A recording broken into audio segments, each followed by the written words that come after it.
event, this combination of digital audiences and in-person visitors to museum. It's timely because yesterday here at MAGBA, in our governing body meeting, we had our team for communications, and they were saying how well it was going with this new format we have created, which is more direct for visitors of our digital guide, and how this tool that we have been improving over the past 6 months to engage our visitors more. We saw how the number of users of this guide was on the rise. And we also have a product, and here I'm doing some advertisement. We have a product in Barcelona called Art Ticket. It's like a passport that allows you to visit the 6 public museums in the city, the Tapias Museum, Picasso Museum House, and we are working on hiring a consultancy firm so that next year we can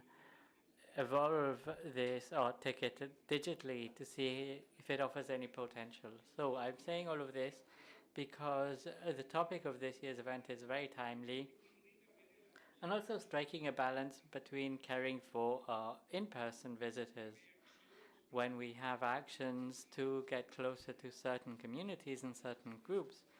We also need to come close to our visitors who come in person. Ultimately, I'd like to thank you for organizing this event before you get started.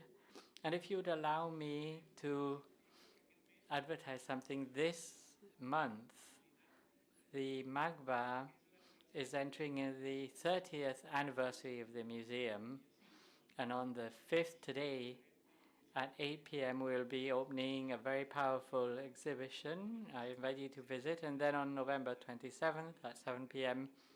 we will have a big party to celebrate the 30th anniversary. So that's all on my side, and I wish you all the best. Thank you so much, and now we'll give the floor to Gemma Domènech, who is the director of the Catalan Institute for Cultural Heritage Research. Hello, good morning everyone, and welcome once again. Today is an important day, a very important day for us, because the seminar of the Observatory of Audiences is always important, but this year we're celebrating our 10th edition. Starting off is easy, and as you all know, it's difficult to keep it going. It means persisting, resisting, and never giving up, and that is not always an easy task.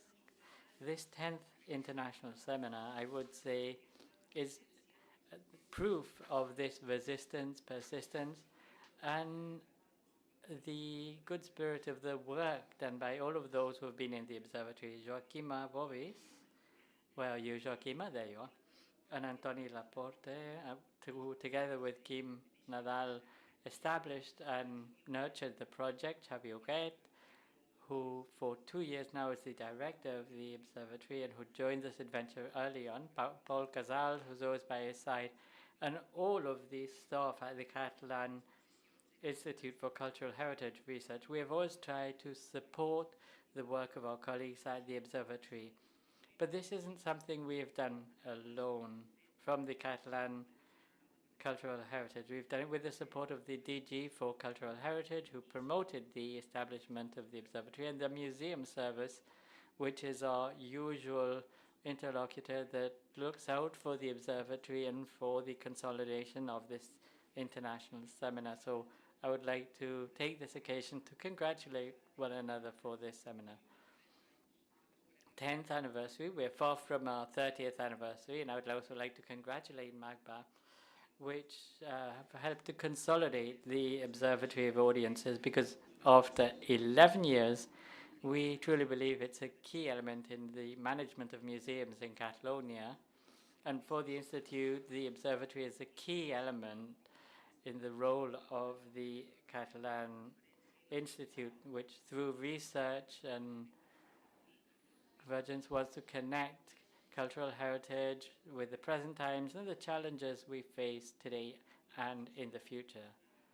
So our will is to give society tools that can allow us to take decisions in everything related to heritage. And one more year, I'd like to highlight the wonderful reception given to us by the Barcelona Contemporary Art Museum. I'd like to thank the team for their kindness with us and the support of Sonia Blasco and the museum service and the whole team, actually. I won't name them all. Of course, thank the general director, for the general manager for organizing this event and also for yesterday's workshop. And very especially, I'd like to publicly thank the excellent work of the team at the observatory with Paul, with the support from a distance, but without losing sight of Joaquim Abobes and Antoni Laporta. And I'd like to thank the whole team of the Institute that are doing everything they can to support us in technical aspects and who ultimately make it possible for us to be here.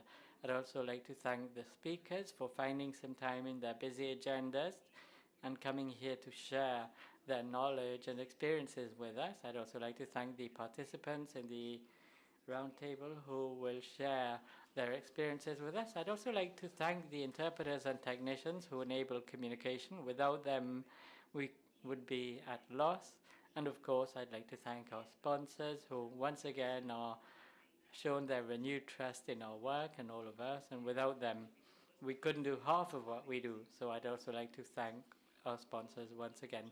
And very especially, I'd like to thank our audience, those of you who are newcomers, those who are repeat visitors. It's thanks to you that we have this event, and you are the ones, Javier, Paul, Antoni, Joaquina, you are the ones that will keep us wanting to continue to be at the helm of this ship so that nothing stops. Thank you all very much. Thank you so much. Now we will hear from Joaquim Borràs, the Director General for Cultural Heritage from the Catalan Regional Government.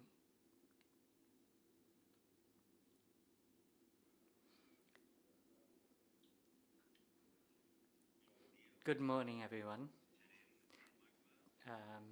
General Manager of MAGBA, congratulations on your 30th anniversary.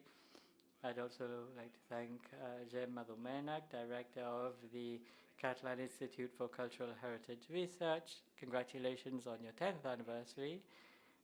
Welcome to Xavier, the Technical Director of the Observatory. Dear friends and colleagues, good morning.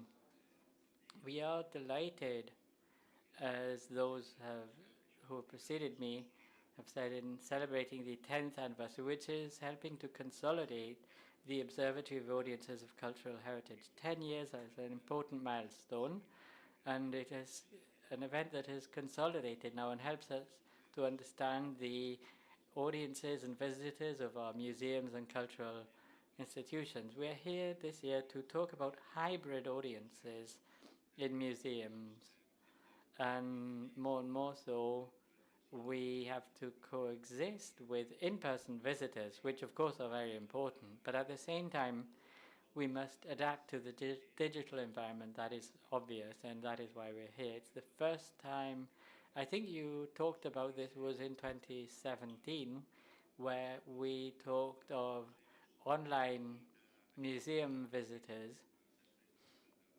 And over the years today, we have come up with this discussion between in-person visitors and hybrid and online visitors, a hybrid model to share best practices and experiences, and I think today will be very helpful.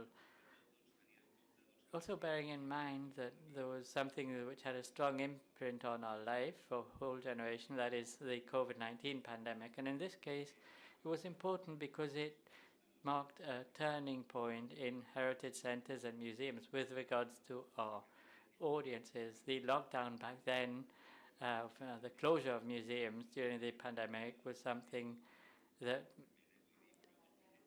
we weren't pleased at, the lockdown, but it allowed visitors to enjoy our collections through the digital resources, and it allowed us to reinvent ourselves. And many things changed in our lives during the COVID pandemic. It sped up the development of the digital world, which in many senses we saw something far-fetched.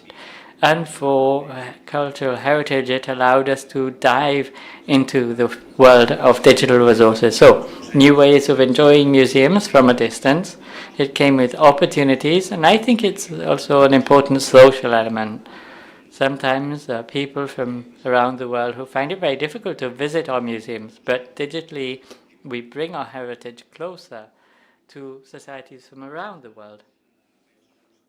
So the progress doesn't stop. Virtual reality and augmented reality, and now with artificial intelligence, which for sure will change the landscape, bring many possibilities. Today, museums, we all know that they include digital resources in their virtual environments, tactile screen, touch screens. It's a reality. We're talking of the present immersive experiences, digitalization. So from the Catalan Ministry of Culture and the Museum DG, we have been working to improve our infrastructures based on the principles of sustainability, accessibility, and innovation. These are excellent examples of the recent evolution. From the Regional Ministry of Culture, we have promoted a project keeping an eye on history to live historic events firsthand, thanks to these digital projects and digital realities, but also other realities such as Art Plus Digital of the Vic Medieval Art Museum. And I would also like to give you a spoiler to say there is a wonderful exhibition at the Institut Ametller that was recently inaugurated, or for instance the ongoing exhibition which marked a milestone, the Imperium exhibition that combines research, narratives and technology. That is in the Archaeological Museum of Catalonia, by the way. From the Regional Ministry of Culture, we have promoted projects like Tani Girabol and many others. We have new audiences, and thanks to these initiatives, we must rethink the way in which we measure these digital audiences and how we evaluate them. Of course, these seminars are great opportunities to learn about our audiences, about their needs, to get reliable data. I think one of the challenges that all heritage centers have is to fine-tune the type of audiences we have and what their needs are. Sometimes we have global data, but we need more specific data. And only in doing so can we measure the real impact that museums have in the digital era. To conclude, I'd like to express a special thanks to the Observatory of Audiences and the Catalan Institute for Cultural Heritage Research for organizing these events. We, of course, are delighted to participate in the event, and we hope this will continue for many years to come. Why not? We could dream of reaching 30. I'd also like to thank the MAGBA team for hosting us in this beautiful auditorium. And I'd like to thank all of the professionals who will be sharing your experiences. I wish you a fruitful debate, and thank you all very much.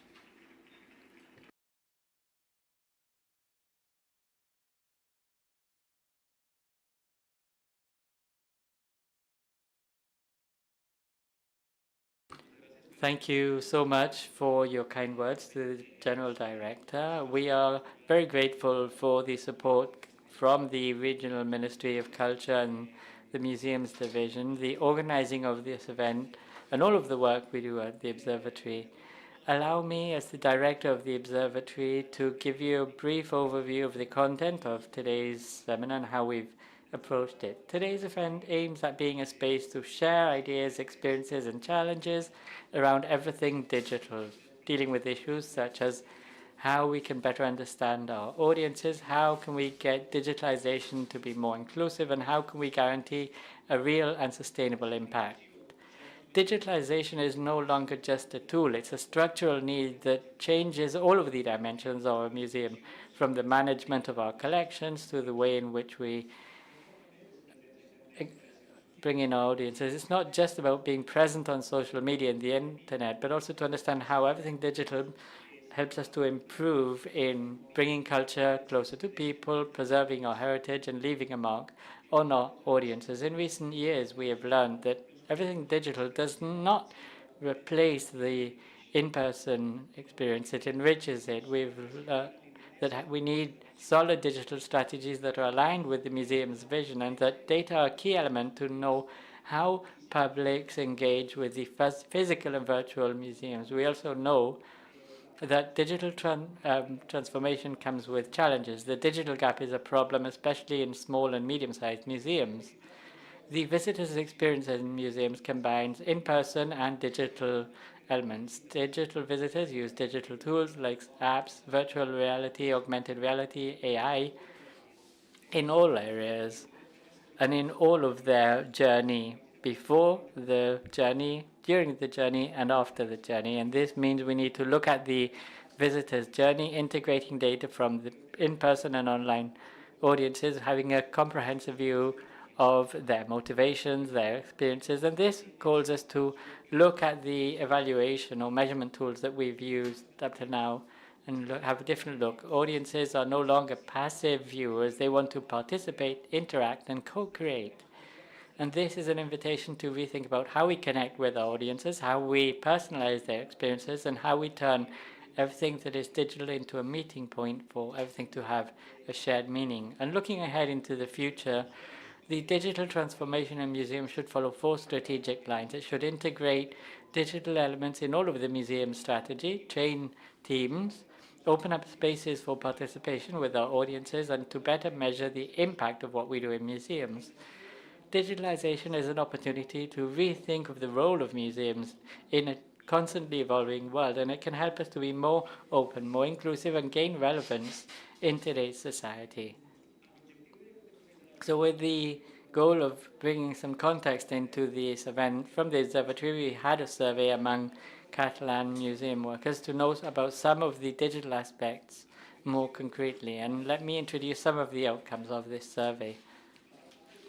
We got in touch with 144 museums, all of the registered museums in Catalonia, as well as other museums and collections, medium and large size museums. We got 85 responses. Many of you are here with your directors and technical staff. With regards to the digital strategy, 40% of museums have some guidelines on a digital strategy. 27% of the museums have a strategy plan or drafting one, and 33% of museums have neither a plan or guidelines on the digital transformation.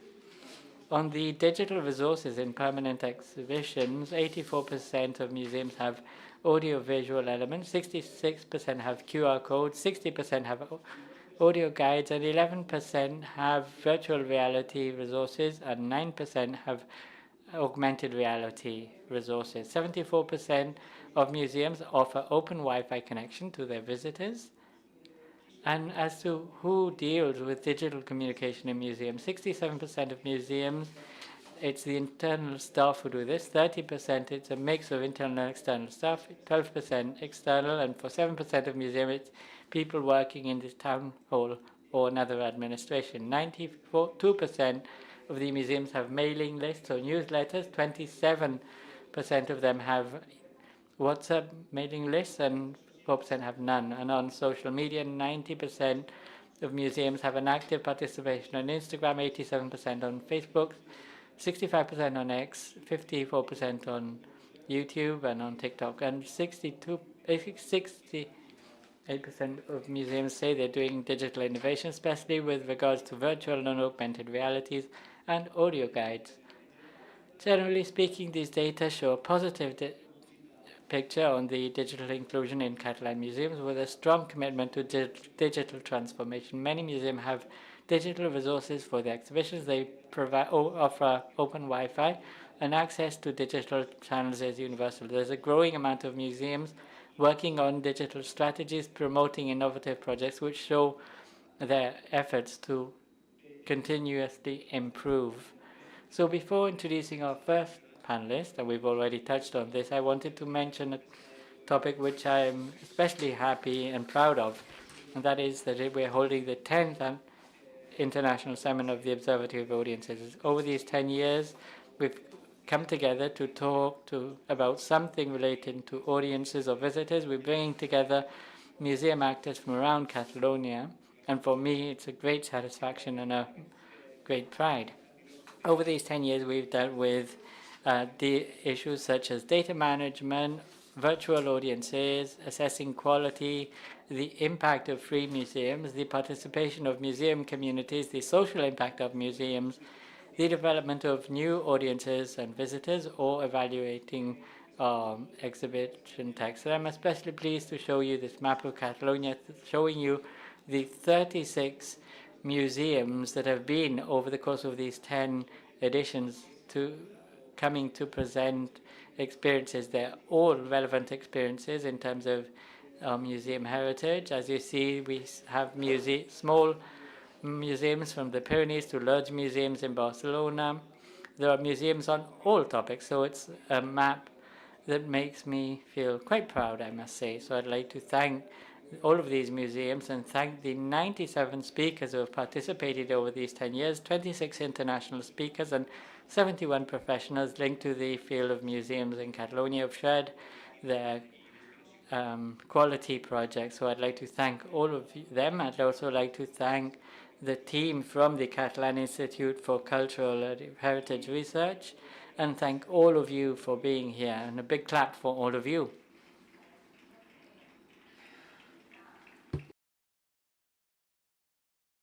Okay, so next we'll delve into the matter. I will introduce our first speaker of this morning, Casey Scott Songen, who is a specialist in research, quantitative and qualitative methodologies, with more than 10 years of experience in doing research in audiences in the UK and US. She has a broad knowledge of the internal workings of museums. She's done research on users in the British Museum, senior data analysis in the National Gallery, and senior research and audience analysis in the Victoria and Albert Museum. She founded the Creative Researcher in 2021 to increase the scope of audience research in cultural venues of the UK. From their foundation, they've worked with Museum of London, Tate Museum, British Council, or the Smithsonian in New York. So it's a pleasure having you with us, Casey, and another round of applause for you.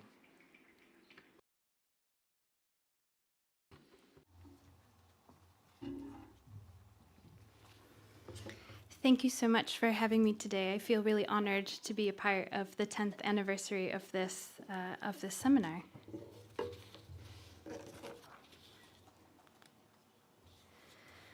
The hybrid visitor. This is something I think many of us in this room have spent a lot of time talking about, especially over the last 5 to 10 years. It's even been mentioned that in 2017, this has been a topic of digital audiences. Things have continued to be part of this story. So what does a visit look like when you think of both an on-site visit as well as the digital visit? How the visit extends before and after a physical visit? Further, museums have been grappling with the incorporation of digital means for more than 2 decades. As things like smartphones have become part of everyday lives, so too have museums been faced with adapting practices to cater to an always-on world. And while good things have come out of this shift, such as better accessibility and wider visibility, museum budgets have had to stretch to cover more platforms in more ways.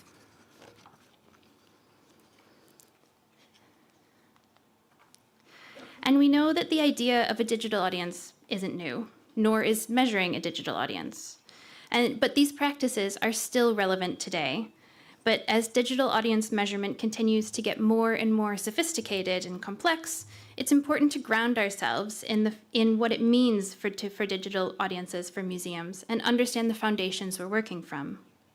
There are 3 main spaces museums engage with digital audiences. The first is around marketing and awareness. This is what we use social media for, our visit pages on the website, emails, third-party review sites like TripAdvisor, and even more recently, things like ChatGPT. The second is around digital engagement. So this is our digitized or online collections.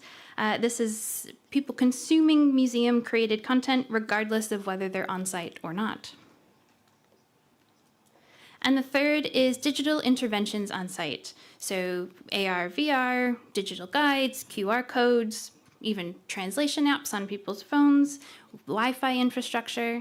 These are all the 3 main things that we think about when we think about where digital audiences are interacting with us.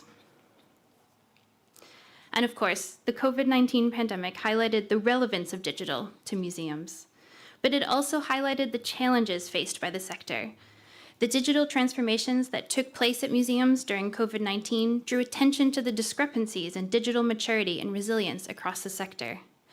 And while COVID-19 was the catalyst for many digital transformation projects within the sector, it also increased the divide between museums with established digital adoption models and those earlier in the adoption scale.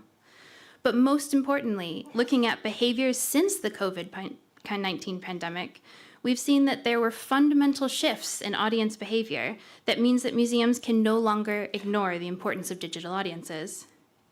And with key changes in audience behavior and the increased digital expectations of visitors, partially as a result of the digitization of museums during lockdowns, it's become more critical than ever for museums of all sizes to understand and cater to digital behaviors and motivations.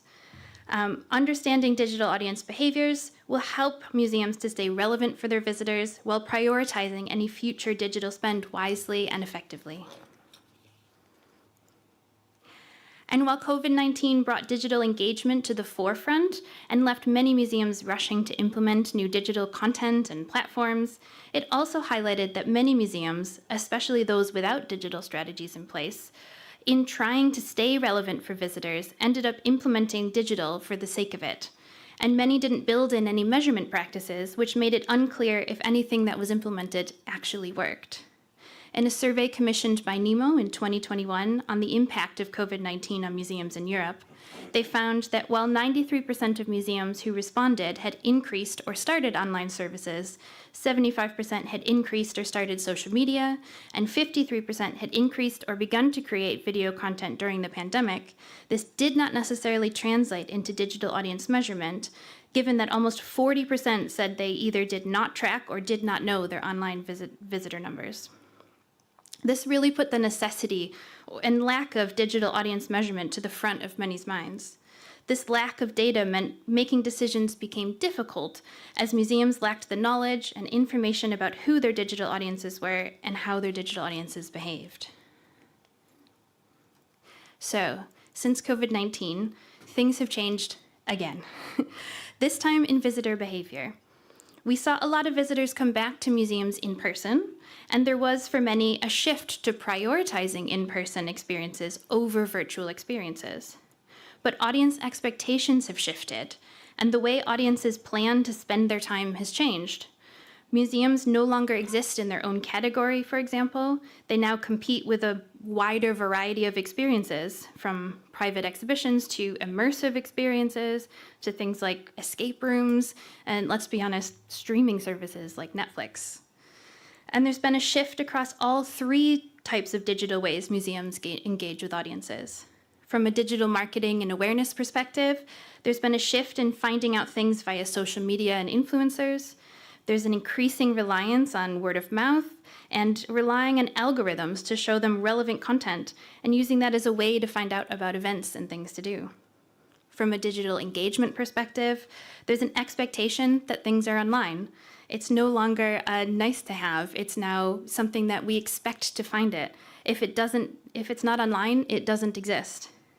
This is an expectation for collections to be digitized and all the information available in a museum setting to also be available online.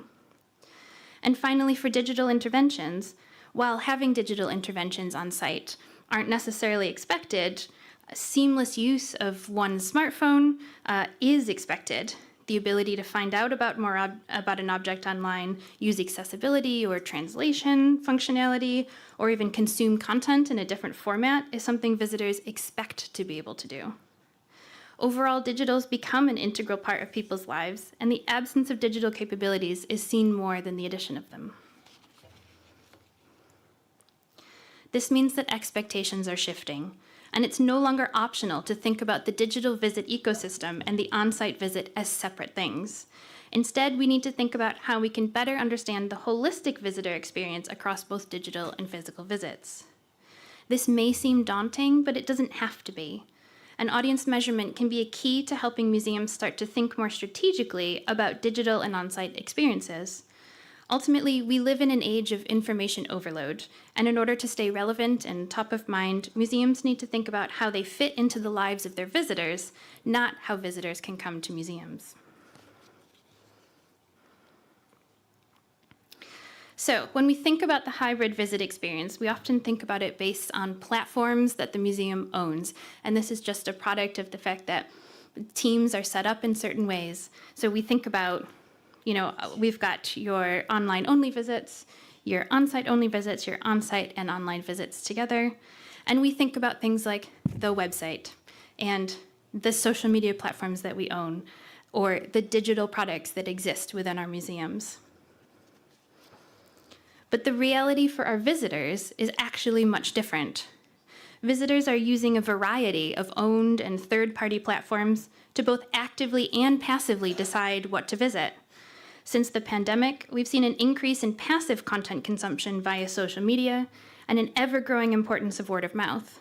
With more things than ever to choose from, people are relying on the recommendations of friends, families, and even influencers to decide what to do.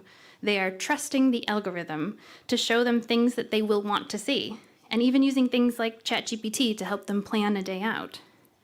And when they're doing any active planning, it's put through a series of lenses, from the cost of living crisis, which is making people plan further in advance and find ways to make their money go further, to only finding out about certain things when the algorithm thinks it's relevant. And when planning a day out, they're looking at museums and galleries next to immersive experiences, also parks, zoos, nature, things that many people incorporated more into their life during lockdowns. And because of the cost of living crisis, museums are also competing with secondary spend like gym subscriptions and Netflix subscriptions.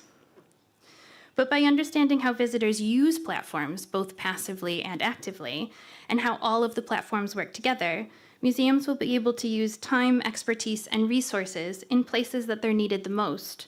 This is a shift from what organizations do now, where teams are set up to think about each platform separately. So what do all these changes mean for the museum? It means that digital is no longer an exception. Visitors expect museums to support the use of digital technologies as a rule. With limited time, resources, and expertise, museums must think strategically about how they integrate digital practices. And finally, it's only by understanding the specific needs and behaviors of visitors that museums will be able to prioritize and streamline digital, on-site, and hybrid experiences. So what does hybrid audience measurement actually look like? Audience measurement has long been integral to the arts and culture sector, with many museums and galleries employing established evaluation techniques to grasp audience engagement and visitation patterns.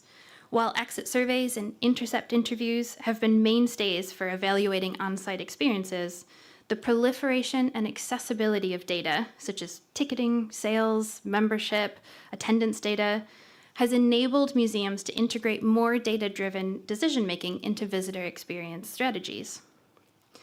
As museums increasingly explore digital interventions and the convergence of digital and physical experiences, it's become imperative for professionals and researchers to develop research and evaluation methods that consider the experience as a unified whole, rather than as distinct digital and physical entities.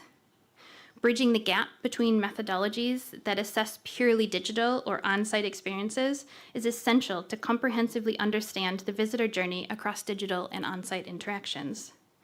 Furthermore, as digital audience measurement tools have become more accessible and more prevalent, organizations no longer need specific skill sets to deliver all types of research, which could effectively democratize research across the organization. It's therefore crucial for researchers and museum staff to consider the rationale behind collecting data in digital interventions, identify the necessary data for comprehending behaviors and motivations, and utilizing both digital and traditional qualitative and quantitative research methods to convey a more comprehensive and meaningful narrative about impact and success measures that go beyond visit counts. When measuring digital as well as on-site visitors, we have two types of research methodologies available. Quantitative research methodologies help us to easily define what visitors are doing, while qualitative research methodologies help uncover why visitors do what they do. So quantitative, for example, could be surveys or website analytics or social media analytics. digital product usage data, CRM data. Qualitative might be interviews or focus groups or participatory design or co-creation, diary studies, surveys, usability testing. For me, the real value is being able to understand both what audiences are doing and why they're doing it. Mixing qualitative and quantitative methods can often provide data more creatively and flexibly, with potentially smaller data sets building on one another to form a more cohesive picture of audiences' behaviors and motivations. This combined approach also means that data can be collected more regularly, leading to better measurement and monitoring practices without having to spend lots of time and resources on larger scale one-off research studies often. Additionally, while using multiple methods for data collection may sound counterintuitive to smaller organizations or teams with fewer resources, using creative approaches more regularly can often be a more efficient and more cost-effective method to help us solve issues around having only a smaller audience or resources with which to conduct research. But how do they work together? Let's take the example of understanding who our on-site or online audiences are. To start, to understand the type of person who's visiting and what their behaviors are, we have access to quantitative data such as demographics and web pages visited through website analytics, as well as potentially CRM data like ticket sales. However, we also have the responsibility of more qualitative research methodologies and understanding who our audiences are. So we often do exit surveys or intercepts to understand the demographics.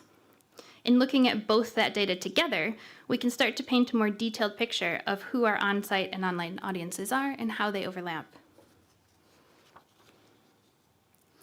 So how do you choose a methodology or a combination of? Looking at your key questions and existing data. So what data do you already have? You'd be surprised, as museums, we are a bit of hoarders, aren't we? We like to collect things, including data. So you'd be surprised at how much data a museum actually has that maybe you aren't using. And then think about what data you still need to collect in order to answer your question. Do you need to understand what audiences are doing, why audiences are doing what they're doing, or maybe understand the wider context with which everything is working? So I'd like to take you through a model that was first introduced by BAM Strategic Culturali in collaboration with the NEMO Digital Transformation Working Group in a paper entitled Audience Measurement in the Digital Era. It was a model that I developed in the paper published by NEMO called Connected Journeys, Holistic Audience Measurement in the Age of Digital. If you'd like to learn more about this, I encourage you to look up both papers, which are both available for free on the NEMO website. So there are three main ways to use audience measurement to understand how museums fit into visitors' lives. The first is a research study. Often most relevant when building a new product or experience, it can also be a critical tool to use when developing an in-depth understanding of audience behavior. A research study is an in-depth qualitative or quantitative, or likely both, study that provides an in-depth understanding of a particular topic or audience. A concentrated piece of research can go a long way and remain relevant for years across a variety of departments, projects, and programs. Holistic audience research studies can help to unite an organization around a particular audience, leading to easier and more aligned data-driven decision-making across the organization. And while these holistic audience research projects can sometimes be more involved, their outputs are often impactful, meaningful, and relevant in a way that smaller studies can't necessarily deliver. Having deep and meaningful insights into hybrid audiences can be very successful in developing products capable of bringing in additional revenue or increase overall impact and learning outcomes for both online and on-site audiences. Commissioning or implementing a research study is about understanding how your museum fits into your visitor's life in ways that you don't know yet. Of course, there's always a few considerations for a study like this, and that is that it can be time and resource intensive. They also require specialized support from research specialists with specific skill sets. This can sometimes make them costly and should be planned in advance. Smaller museums and organizations can still conduct large research studies, especially if the project itself becomes a collaboration with other museums or data collecting organizations. There's a lot of opportunity for overlapping insights to be relevant and significant, and collaborations can decrease the need for specialized skill sets within a particular organization and also reduce the overall cost of these kinds of projects. So what are some examples? You could create a visitor segmentation that includes online and on-site behaviors, hybrid visitor journey mapping, research to develop a new product, development of user requirements, large-scale usability testing. I won't go into too much detail here because I'm excited to say you'll see a great case study from Rick at the Neanderthal Museum later today on segmentation, and Olga will also be talking you through some amazing research around visitor mapping. The second way to use audience measurement is to iterate on existing products and experiences. These are focused, short projects meant to understand how something is working, who is using a specific thing, or how to make something better. Projects to measure digital audiences often focus on answering a specific question, making them generally actionable and meaningful to the organization. Furthermore, light touch and focused projects can often be undertaken with limited resources, staff, or time.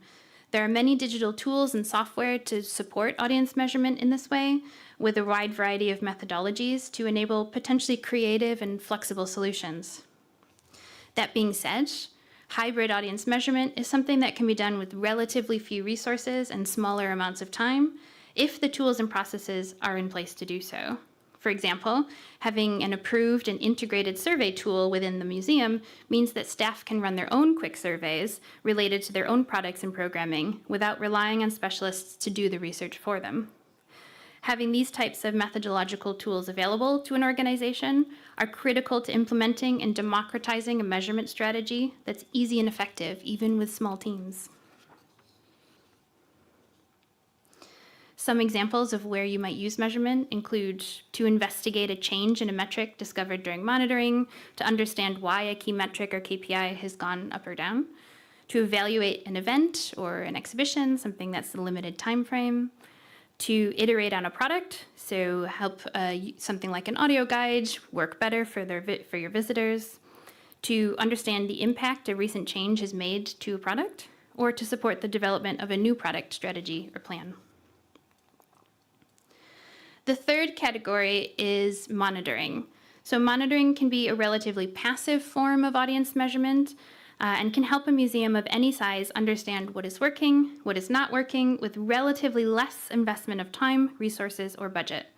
This can be things like visit metrics on a website or on-site, general demographic or location data collected via Google Analytics, uptake of a digital product while visiting on-site, number of participants who participate in learning events online or on-site, visitor satisfaction, ticket sales, the list goes on. And it would be unique to each organization. Regularly monitored metrics and KPIs should be used to make decisions on how well a product or platform is performing, and should be examined regularly for opportunities to iterate on a product or approach. Monitoring digital audiences and on-site audiences enables museums to determine if their programs, events, or activities have had an impact. Changes up or down over a longer period of time can act as a starting point to further investigation into what has worked or what's not working so well.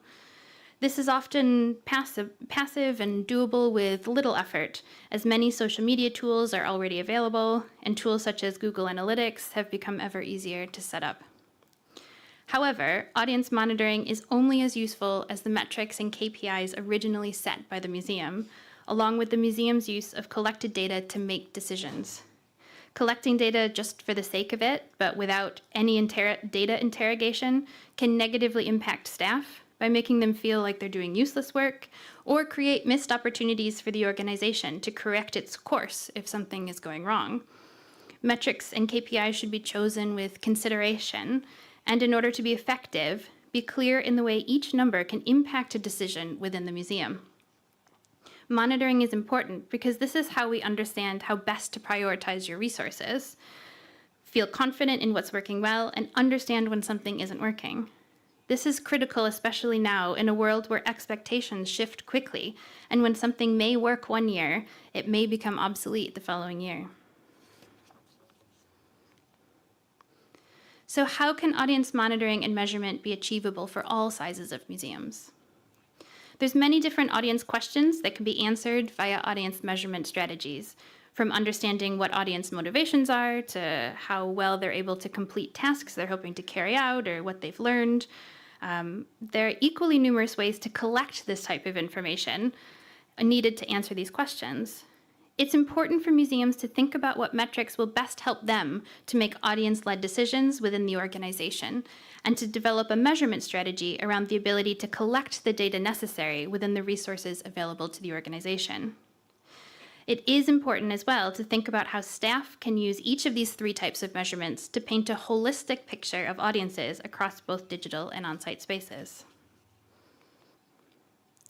Now, I want to briefly touch on something that I think is absolutely critical to the success of audience measurement. You'll find much more detail of this in the report that I mentioned published by Nemo, and I highly encourage you to check it out and potentially use it as a roadmap, thinking about the best way to approach hybrid audience measurement within your organization. But one of the best ways to begin to implement hybrid audience measurement is to identify and create a data collection strategy for the organization. Such strategies help to prioritize the data required for a one-off project and the data needed for ongoing measurement and monitoring. Furthermore, data collection strategies help to design the process for capturing and analyzing data, create ownership for audience measurement, deliver clear timelines to set up needed processes, democratize access, and encourage data-driven decision-making within the organization. Data collection strategies can be as simple or as complicated as the available expertise and resources allow. From front of house collecting surveys from visitors to dashboards of ticket sales, deciding and documenting a process for audience data collection is still as important in any size of team. From sophisticated dashboards to simply a monthly email with one key finding, having a data collection strategy ensures that the organization is utilizing the skills, resources, and knowledge of the team in the best way possible. So I want to quickly look at a case here that was recently implemented at the V&A Museum in London. In order to help the organization better understand how the role the museum plays in visitors' lives, we developed a workshop that lasted over 2 days. Here's the agenda. So basically what we did is we looked at all of the data that was already available on a few key audiences in the organization that we wanted to focus on for the new audience strategy. We pulled together mini reports and then sent them to various teams across the organization. What we did was create teams for specific audiences that went across all the departments. So someone from front of house or commercial or marketing and development, and having them all work together on one type of audience. We then had them develop an audience segment or a persona. So at the beginning of the day, they were given this data. They were asked to use the data to answer some of these questions to create an audience segmentation in a way. They then had lunch, and then they were asked to go out and speak to visitors in the museum. Scary, I know, right?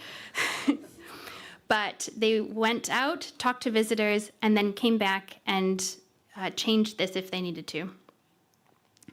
They then were asked to map out the visitor journey, and I won't go into detail because you'll hear more about this later. But they used that persona, they talked to the visitors, and then they mapped out what it was like for that particular visitor before a visit, during a visit, after a visit.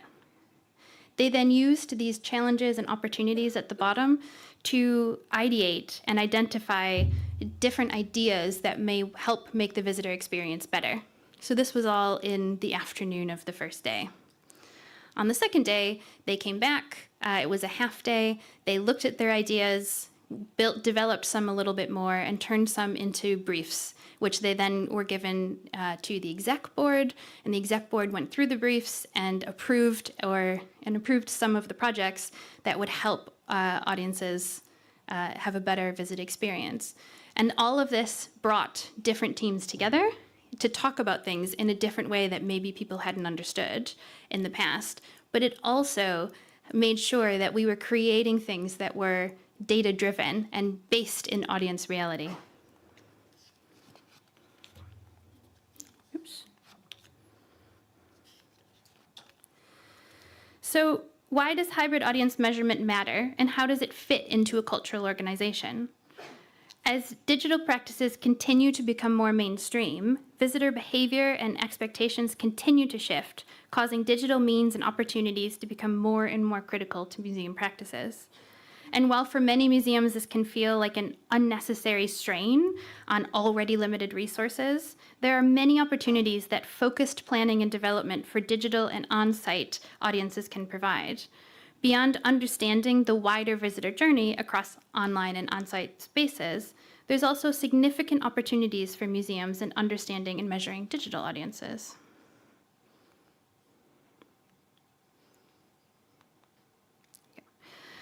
What we begin to see is that the measurement of online and on-site audiences together can play a role not just in gaining a better understanding of the museum's full audience reach and visitor behavior, but also in starting to shift the way museums plan and deliver programming, education, and development practices so as to create wider reach and greater impact in general.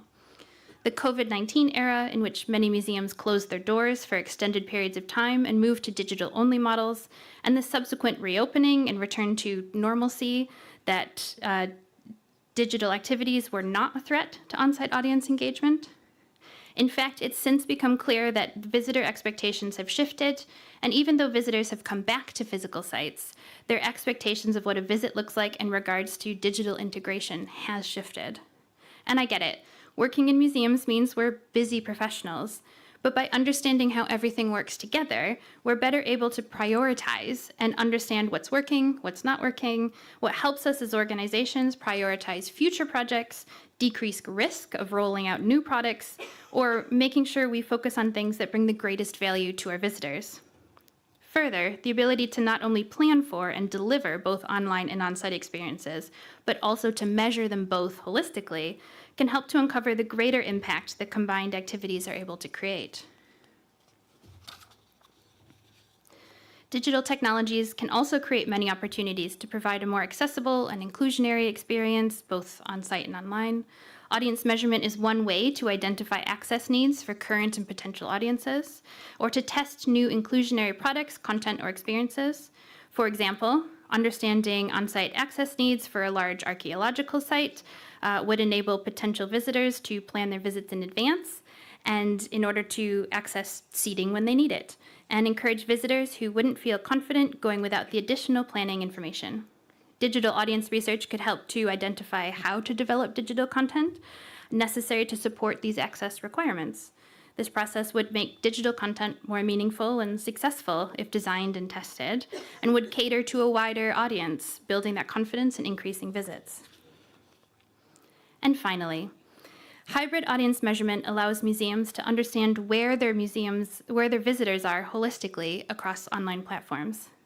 This helps museums be strategic about how they serve visitors and find potentially interesting and innovative opportunities to interact with visitors in new ways, potentially even income-generating ways. So, for example, through digital audience research, museums can better understand exactly who their potential audiences are and where their potential reach lies, and therefore start to imagine ways to engage with these audiences in more meaningful ways. One such example, based on knowing where digital audiences live, could be to determine the languages which are most relevant when it comes to creating content.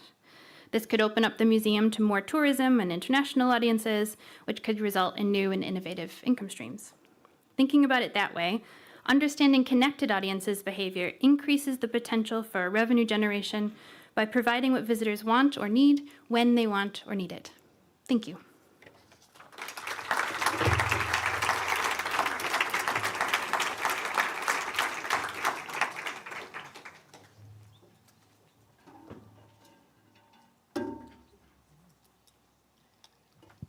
Thank you very much for this remarkable presentation. Moltes gràcies per aquesta... Thank you so much for this remarkable presentation.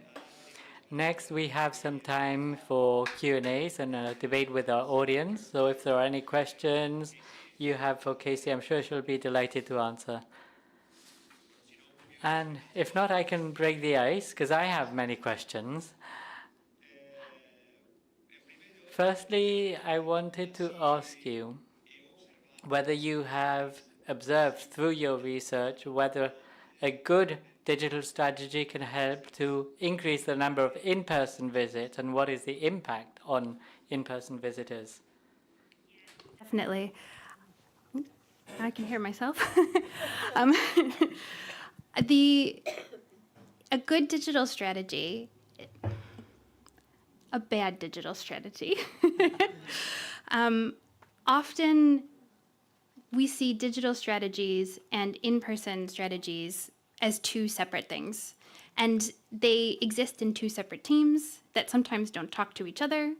And what you get is really hardworking digital professionals who are trying to create content, to build social media presence or work on a website.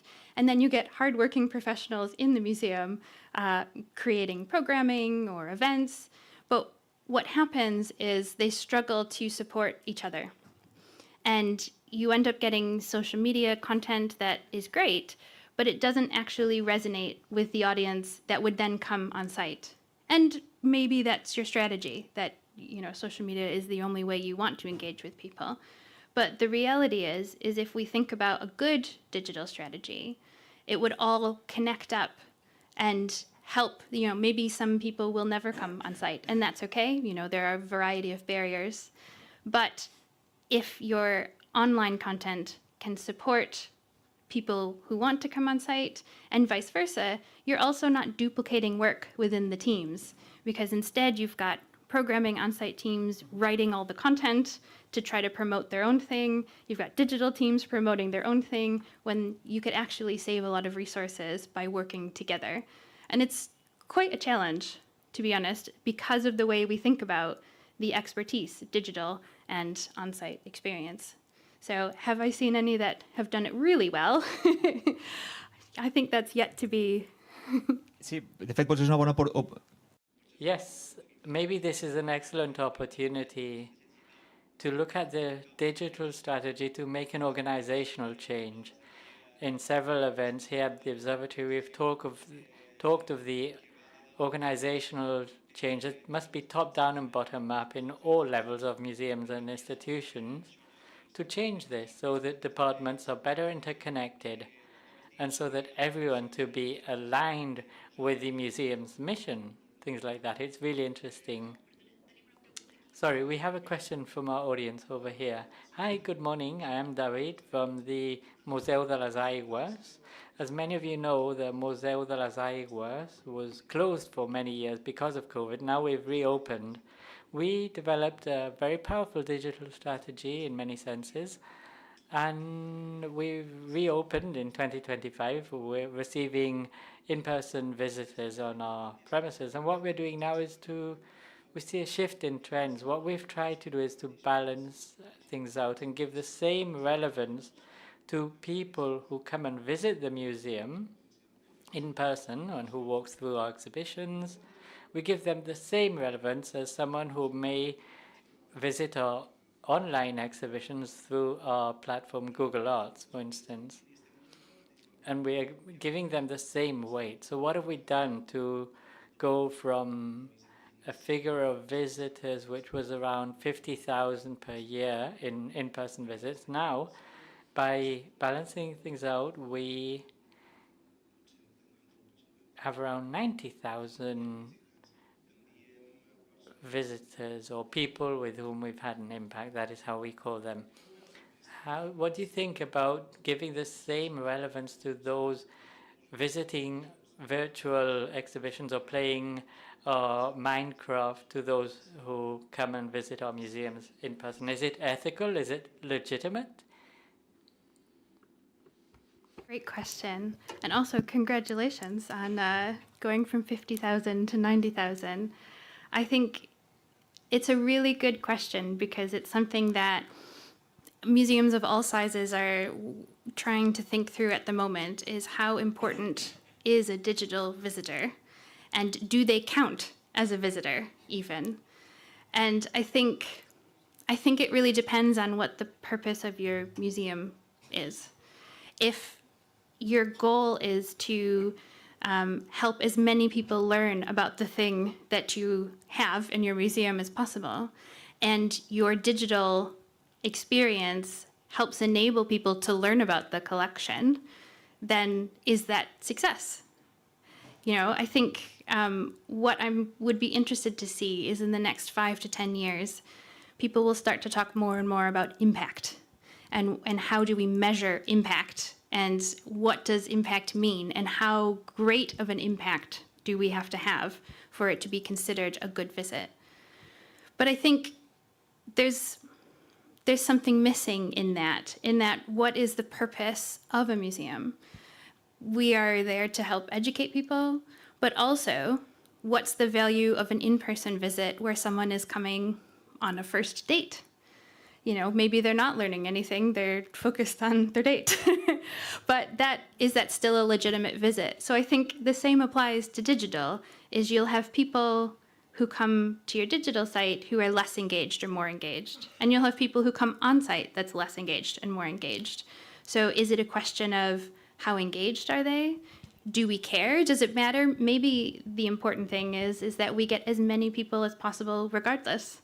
I remember when I worked at the National Gallery, I was doing intercepts one day, just asking people, I think we were doing a wayfinding project about how to get places. And I stopped these two gentlemen, and they said they were in the gallery because it was faster to cut through the gallery to get to the donut shop than it was to walk around. Does that count as a visit? You know, I guess they looked at art as they walked through, maybe quickly. But I think it's more of a question of that rather than a digital visitor as important, is less or more important. I think it's more about what level of engagement do we want and what are we hoping to achieve.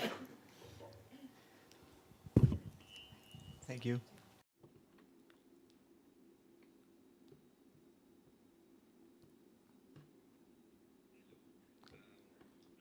Longi from University of Huelva. I have a little question.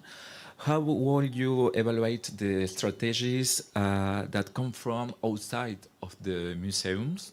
For example, such cultubers or TikToker, Instagrammers that who also encourage and provide engagement or to visit or to enjoy the museum, by the way.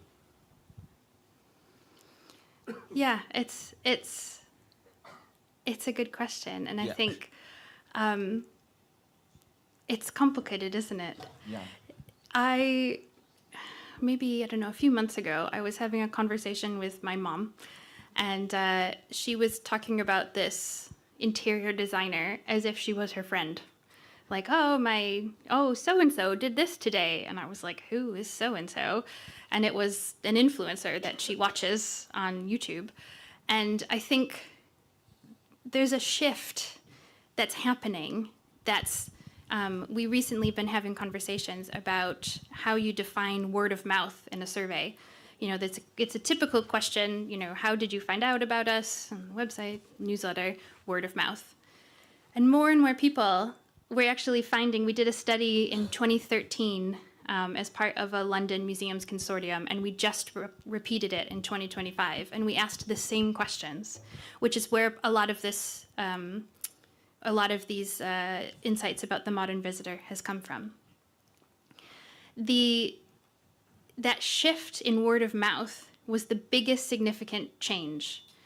But the reality is when you dig into it, a lot of people are talking about word of mouth as in social media recommendations and influencers. These are not people they actually know in real life, but they're people they feel like they know online.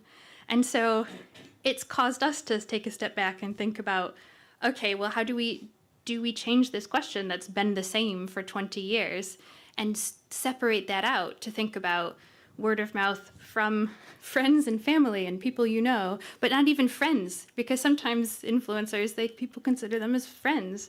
So it's it's a complicated one to track, to understand like how much relevancy influencers are giving versus how much relevancy is actually, your sister or, that. So I think at the VNA, for example, our marketing strategy has shifted and we're doing a lot more work in collaboration with influencers because we're finding that not necessarily that you're getting a further reach with your influencers, but you're getting a deeper engagement with the people that do engage with that content.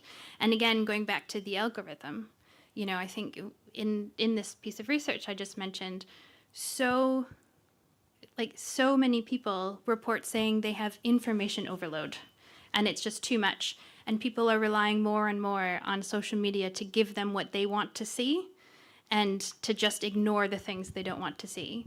And it's great to help us navigate the information overload, but what happens when we fall, when we fall away? And now all of a sudden, if an algorithm doesn't think you're relevant to this person, they'll never see your content again, even if they follow you. So using influencers in that way, we've tried to help make sure that the museum content continues to stay relevant as these people are professionally looking to stay relevant. Now that doesn't work for every museum, and I think it's a careful balance, but it is something we need to think about and how we measure it as well. Bon dia, soc Good morning, I'm Josep Borrell from the Marimortra Botanical Garden. In recent years at the Botanical Garden, we've been working to enrich the contents we offer our visitors on digital platforms. So this allows us to focus on clean landscapes. For instance, it's a wonderful resource. We offer this resource through QR codes. But also in recent years, we have seen that we have a growing number of school visitors and families who are reluctant to use their mobile phones to scan a QR code to explore the botanical garden. I think this may be due to the fact that boomers are fearful that the digital world may cannibalize the real world. So for a facility like ours, it's important because the experience of visiting a garden, I mean, it's a garden, it's in the open, out in the open. So I'd like to know what you think. When do you think we can strike a balance, if we should strike a balance, or whether we are just on a pendulum law that goes from one end to the other? Al voltant d'aquesta mateixa. And revolving around this question, I wanted to say that sometimes when you visit a museum, you'd go to a museum to carry out research. But sometimes I don't like to take out my phone. I like to watch what there is there with my eyes. I have a lot of information out there if I want to get more information. So it's very complicated. I just wanted to add this to emphasize this situation. I think that when an audience goes to a museum, it's to open our eyes and to set aside QR codes and our smart devices. I think you've really hit the nail on the head with what is the challenge. I think we, as museums, are in a really difficult position. There's a transition happening, and we're sort of in the middle of it. There's still a huge audience who expects to visit museums in the same way that they always have for 50, 60, 70 years. And there's a lot of people who do come to museums as a way to turn off from this digital world. And then we also have audiences who expect, who grew up with smartphones and, they expect things, expect to be able to connect to Wi-Fi if there's bad signal. They expect to be able to jump on Wikipedia if they don't understand something. They use their phones seamlessly. And we are in a complicated place where we have to choose, do we cater to both of these audiences? Do we focus on one? Do we, focus on a different type of audience? And unfortunately, with digital, things move really, really quickly. So it isn't just a case of, do we focus on the audiences of the future, because we know as they grow, they will want more from us, from a seamless digital integration experience. But also we know that those technologies change. We know that, 6 months ago, nobody was talking about ChatGPT, and now ChatGPT is planning people's days, and we're talking about SEO and what that means for algorithms and, AI bots. So who knows what that will look like 3-4 years from now. So it's really hard to develop a future strategy where we're catering to a new audience with new requirements and new expectations, as well as catering to an audience that we know has certain behaviors. And let's be honest, the museum space has many, many rules. And we know from research around barriers that sometimes that a lot of people feel uncomfortable, who don't come to museums will feel uncomfortable going to museums because they don't understand the social rules. Even though as much as we want it to be free for everyone and open, there's still so many rules. But those rules are now clashing a little between audiences. So I don't have an answer necessarily, because it's a complicated thing that you can't plan for too much in the future, because you don't know what digital will look like. Maybe VR won't catch on. I mean, who knows, right? 5 years ago, everyone will laugh at everyone who had things on their face. Or maybe it will become the new norm, but we don't know yet. So yeah, I don't have an answer to that, but I think you've completely captured the challenge of where we are, and in this 1 foot in the past and 1 foot in the future, but both are valid places to stand.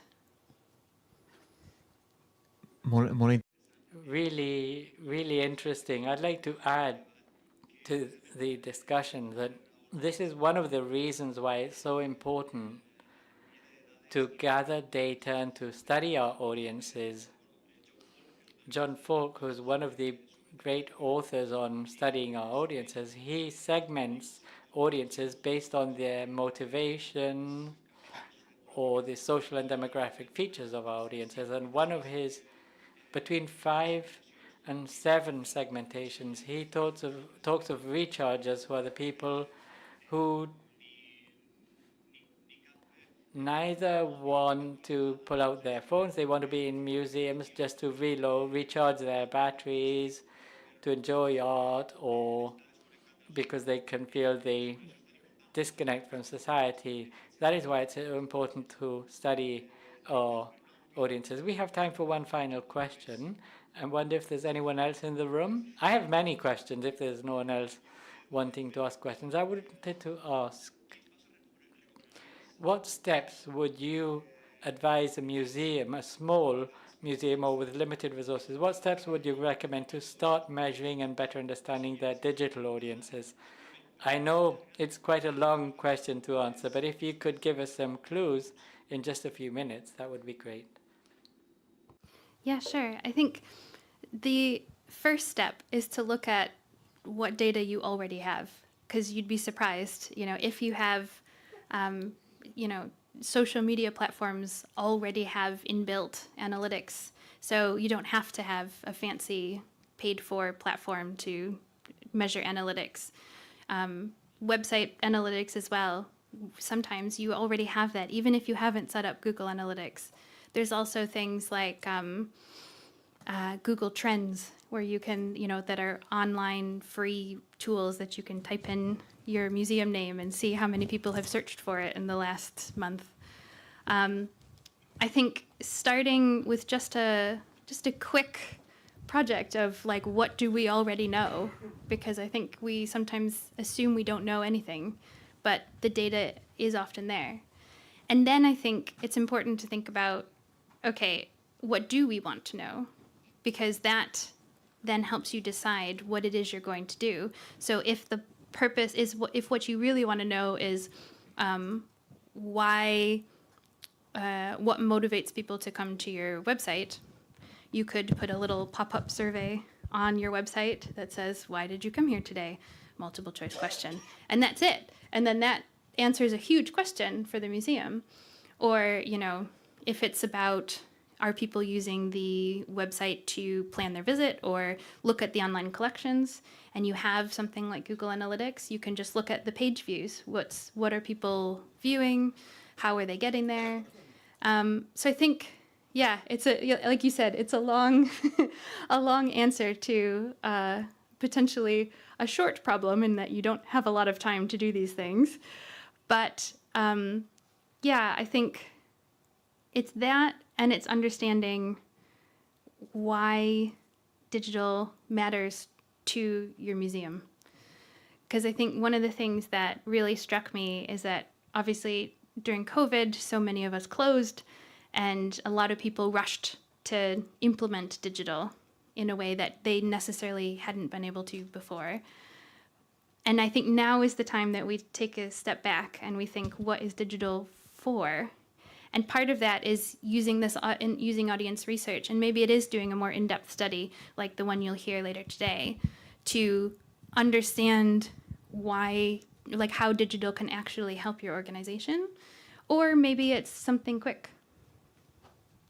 Thank you very much, Casey. So, un aplaudiment per ella. Moltes gràcies. So an applause for you. Thank you so much, Casey.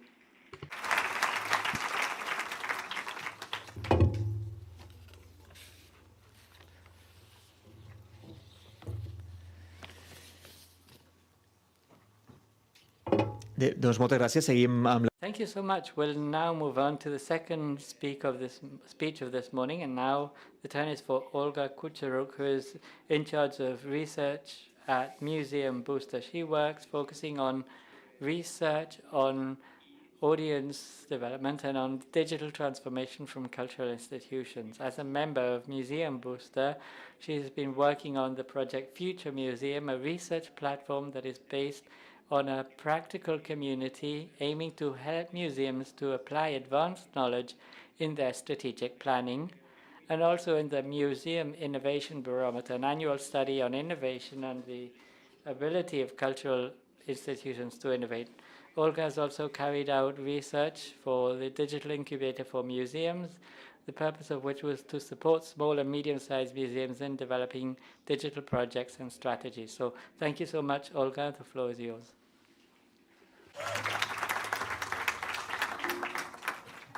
Thank you so much. I'm really happy to be here. Really happy to present the outcomes of our research that we do at Museum Booster. And as you can see from my first slide, I'm going to present to you the holistic visitor journey model, which sheds light into how physical, digital, and emotional engagement in museums can be combined for a meaningful experience.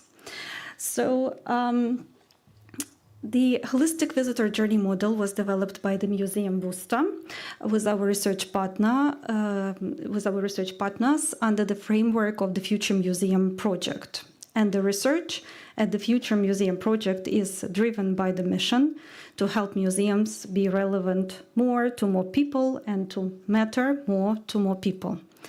And thinking about the relevance of museum visit, and I also encourage you also to think what the museum visit means to you. One can definitely say collections, knowledge, learning, content, and it's really true, and we'll have later on in my presentation an evidence that proves this point.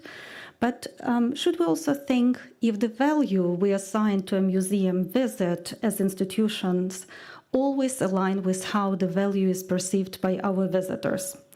And here is a high time for a personal example. So my team is based in Vienna, Austria. I'm based in Berlin, and sometimes my home office extends a little bit outside of my apartment to the libraries, cafes, or museums. And for me, for example, it is very important that the museum cafe is laptop friendly, and I can do some work and then go to the gallery, see the exhibition. And one can say the social function of museums is really important to the visitors because they often come with their friends and family and would like to spend some time maybe talking after visiting the exhibition. So it's definitely a highlight for some of our visitors. Some people come to the shop to buy some presents for their friends and family, and for example, a ticketed obligation can be an obstacle for them because they do not necessarily want to see the exhibition, they just want to find something very special which represents the local history or culture and present it to their loved ones. Some people, of course, come with kids and they need to tend to the needs of their kids, and they need, obviously, facilities, and the visitor journey should be as smooth as possible. So how do we attune to these diverse needs of our visitors? How do we integrate these needs in building the museum experience? And most importantly, do we know enough about the needs and expectations of our visitors? I've already mentioned the Museum Booster, so it's a high time to tell you more a little bit what we do and who we are. So we do participatory research, we curate formats, we ignite collaborations, we work closely with museums and research organizations. We use audience insights to drive our research, we lean on heavily on that. And just in a nutshell, our strengths of work include research and foresight, advisory and feasibility studies, executive and leadership development, projects design, implementation, and encounters design. And as was mentioned today, our flagship project is Future Museum, which is aimed at helping museums to build the strategic foresight to tackle the challenges of today and also to prepare for the future. Since 2019, we have been working with the variety of the research institutions from different countries.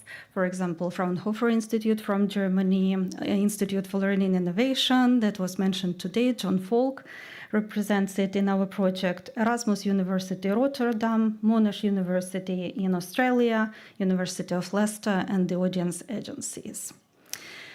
So we are 60 cultural professionals from more than 40 institutions across 18 countries, representing a wide geographical and subject matter stretch, working together to distill the effective strategies that can be practically implied.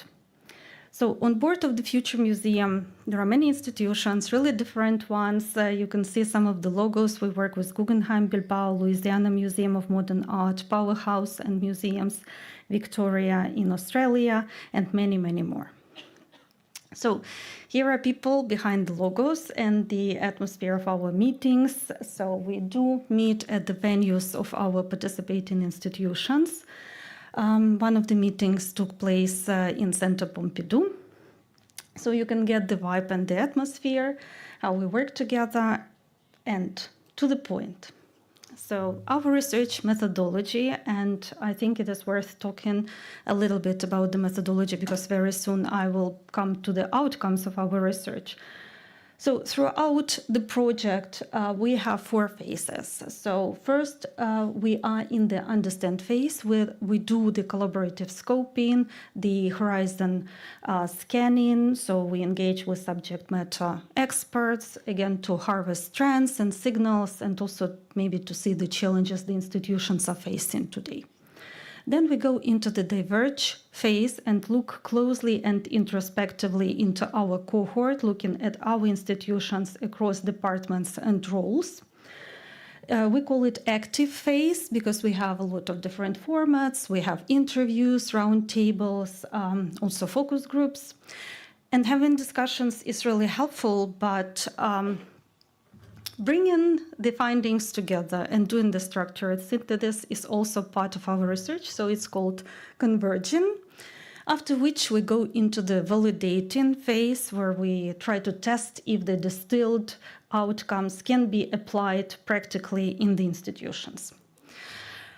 And I know you are very curious about hybrid visitors. We are going to tackle this question today.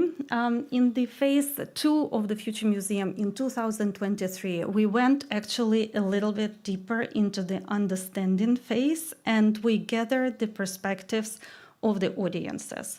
Together with our partners, Fraunhofer Institute and the Audience Agency, we onboarded the Omnibus study, the aim of which was to understand the nature of museum visitation and non-visitation, and also understanding the expectations and needs around the online engagement and on-site engagement.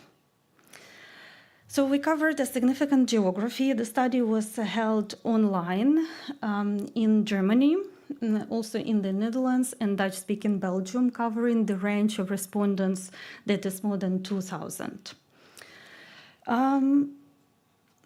And here is the graph that probably would be of interest to you, the outcomes of this omnibus survey. So as you can see, we distilled the segments of respondents, and the first segment, which you can see on the left, is people who didn't visit a museum in a year.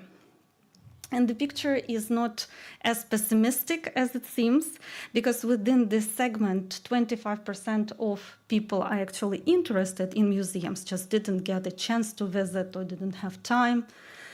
And moving actually against the clock and looking at the bottom at the online-only engagers, this is quite a small segment to build some statistical evidence, but probably a signal for us to think that not every online visit leads us to the in-person visit. So another segment is hybrid visitors, which constitute 17%, and these are high engagers. They are very confident online. They pick up our offers on site as well, even though they are defined by their participation in our offers on site and online. They are younger, they are tech savvy, so basically they respond very well to what museums have to offer. And probably the most alarming category and segment is in-person only, as almost 1/3 of the respondents visit the museum physically, but do not engage with the online offers. Also a sign for us to maybe look at how well and far-reaching our online offers are. And I'm going to share with you some sneak peeks from the survey. We will see the motivational realm, which we will call why people visit museums, but also how they engage with museums.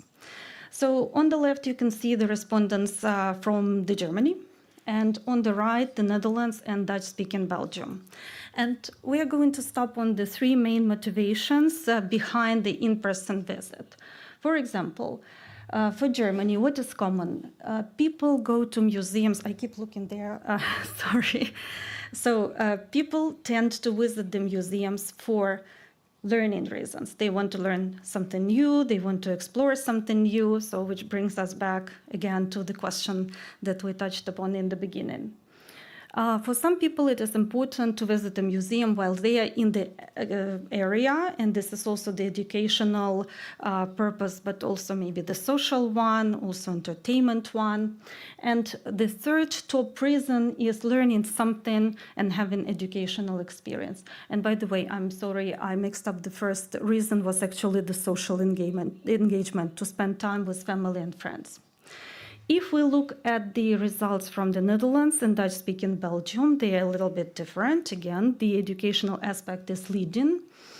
The second reason, exploring an object or a topic, also an educational value. And the third one is actually a bit counterintuitive, seeing a museum as a restorative space for peace and quiet. So basically coming to a museum for the physical well-being. So this is our why. Coming to how.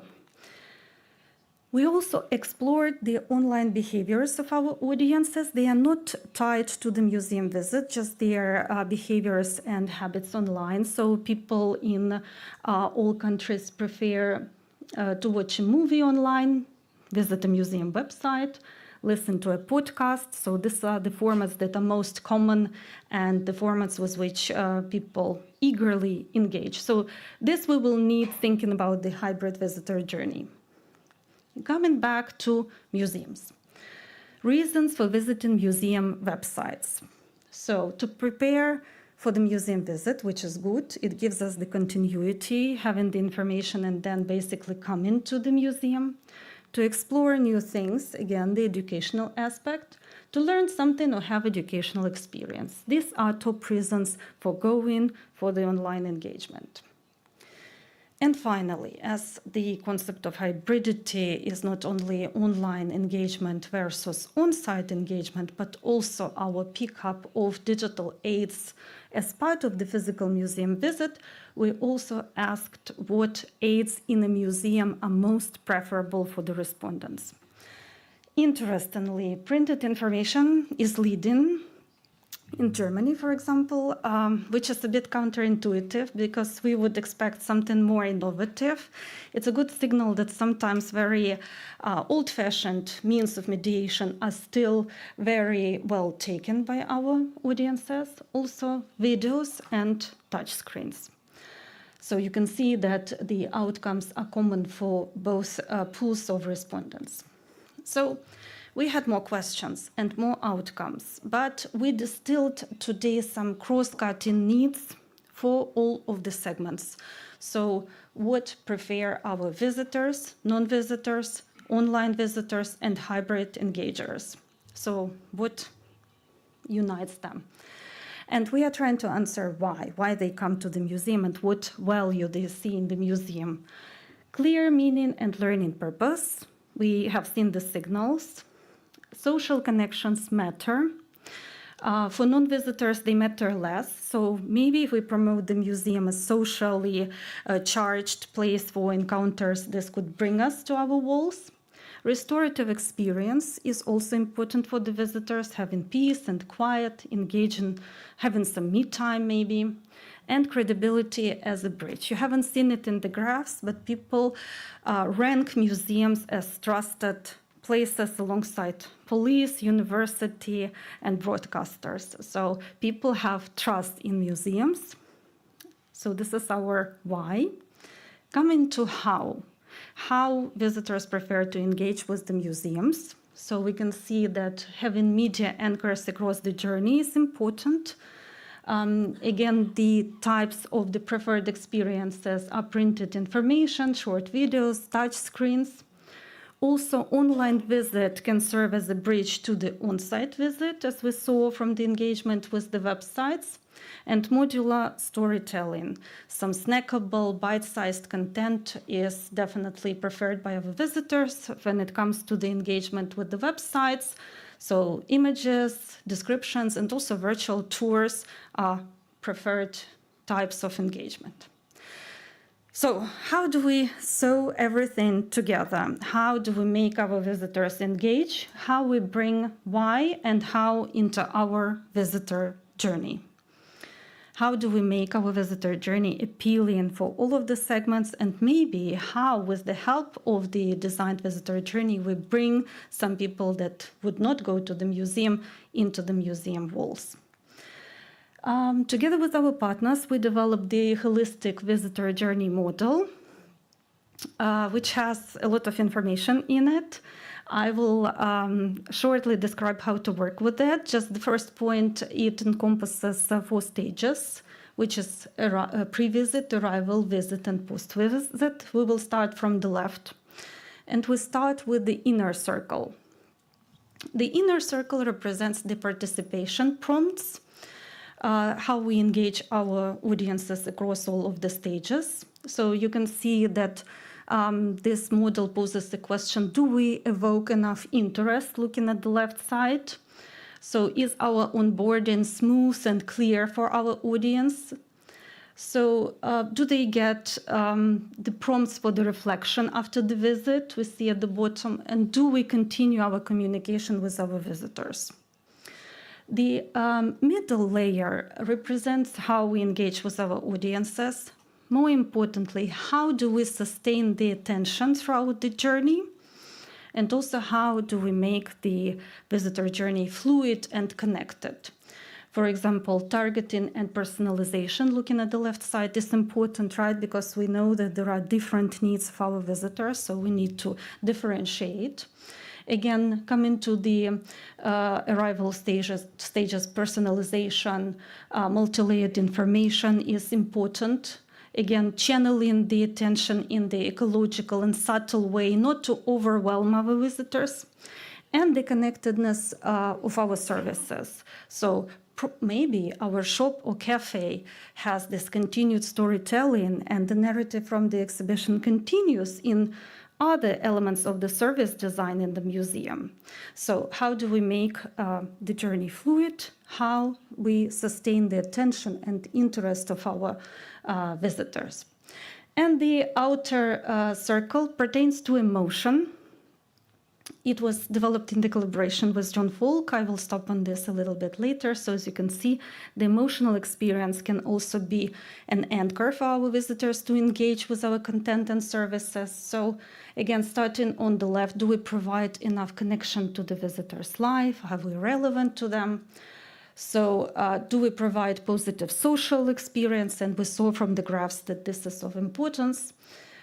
Do we give enough choice and control to our visitors? So do we provide them agency? Do we engage them in the dialogue?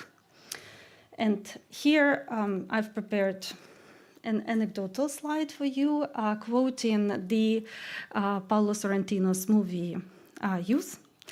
So about the role of emotions and permeability of emotions, and I prompt you to think, is visitor experience even possible without the emotions? And how do we create the emotional framework for our visitors?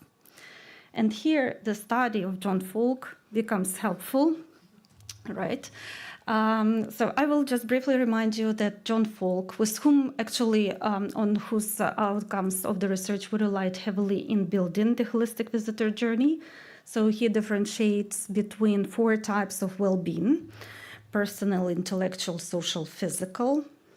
So I will just very briefly recap and stop on each of them. So the personal well-being creates a sense of wonder, interest, and personal relevance.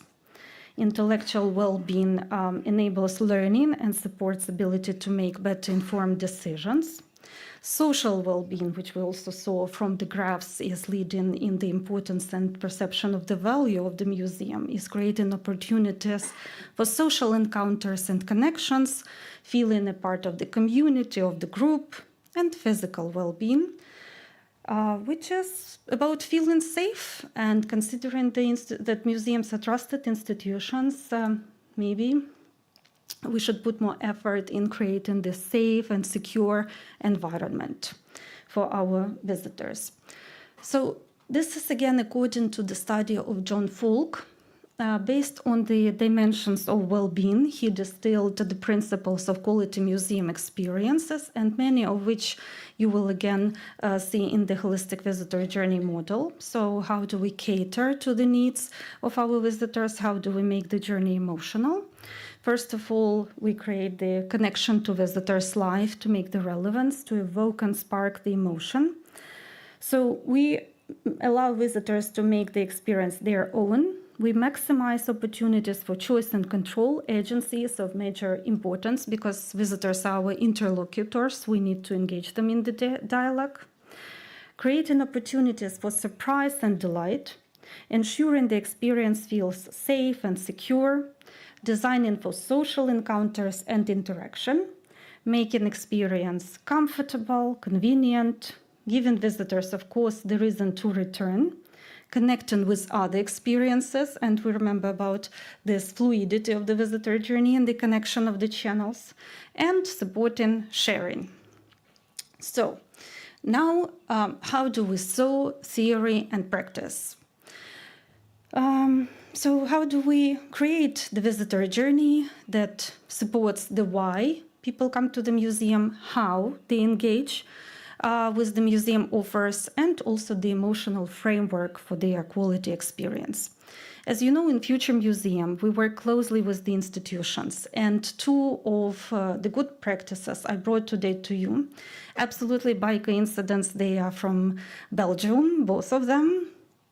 And as part of this case studies, we will see how visitor journey can encompass absolutely different entry points that support this emotionally heightened experience. I would like to start with Musea Bruges and their project Closer to Memlin, which represents the connected digital journey for emotional resonance.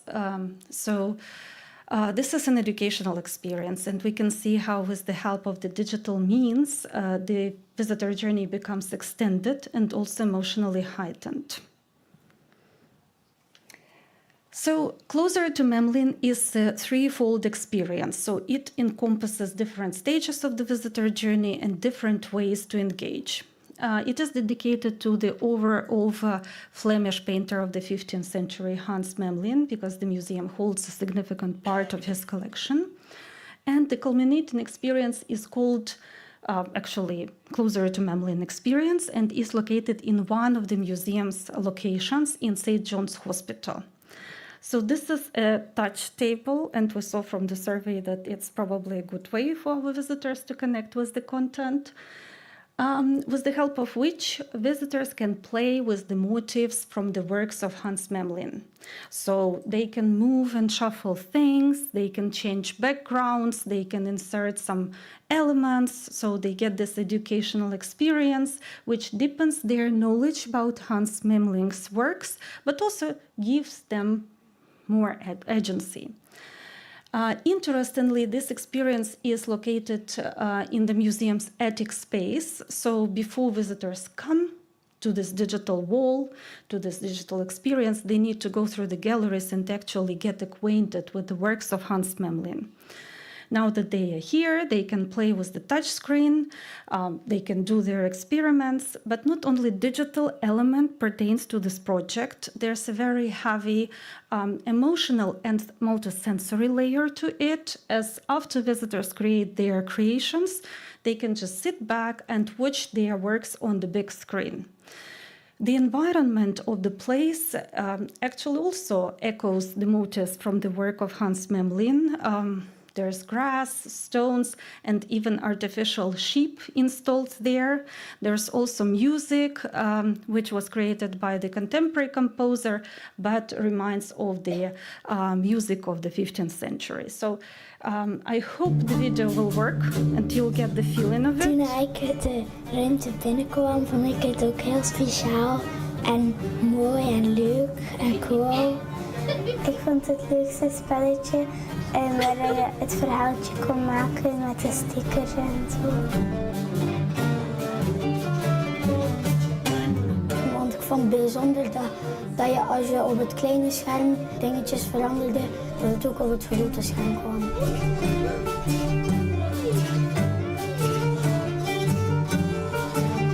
Ik geef de beleving een 10 op 10, ik vond het echt super leuk.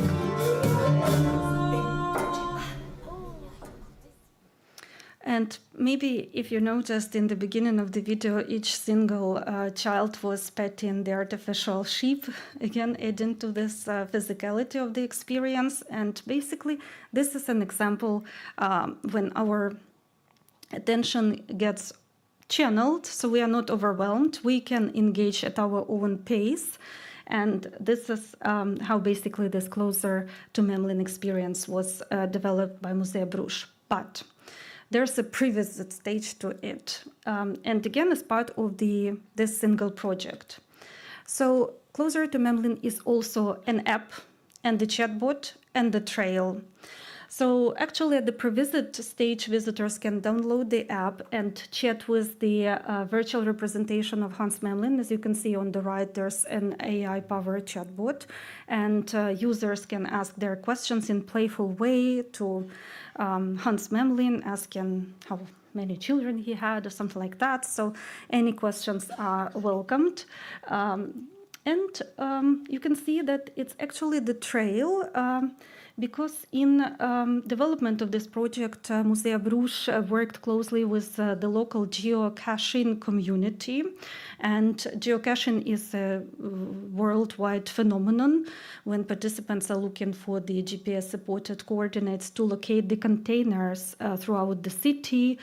And in those containers, they can find some riddles or puzzles, or basically engage with a piece of something playful or history. And Musea Bruges did pick up this initiative and actually went outside of the museum walls to find this geocaching community, consult with them. And they installed a 8 containers with the riddles and puzzles, and solving these puzzles, the participants are led to St. John's Hospital, where they can actually encounter the paintings of Hans Memling. So this is a very interesting way of engaging non-visitors, so basically coming out and working with different communities to bring them into the museum walls. And this is how this geocaching phenomenon looks like. So these containers and locations are connected to Hans Memling work and life. So there's a huge educational element to this. And there's actually a post-visit stage, which can also be a pre-visit stage, because as part of the Closer to Memling project, Musea Bruges has developed a digital platform where visitors can go deeper into the works of Hans Memling, exploring them. And what we can see here, again, the playful way of engaging. You can see the prompts, which looked quite curious and prompt us to go deeper into the content, but also a very snackable way of storytelling. So again, the museum is not overwhelming users of the platform with huge text. It's just describing the details in the paintings. So again, we can engage as much and as deep as we want to. Very well, this could be a pre-visit stage, the preparation from the visit, but anyways, these are multiple entry points for different kinds of visitors, combining, again, the social, the entertainment aspect, the educational aspect, and this heightened emotion. So I would refer this case to our middle circle of the visitor journey. As we can see, definitely personalization. So ask Hans Memling in the chatbot whatever comes to your mind.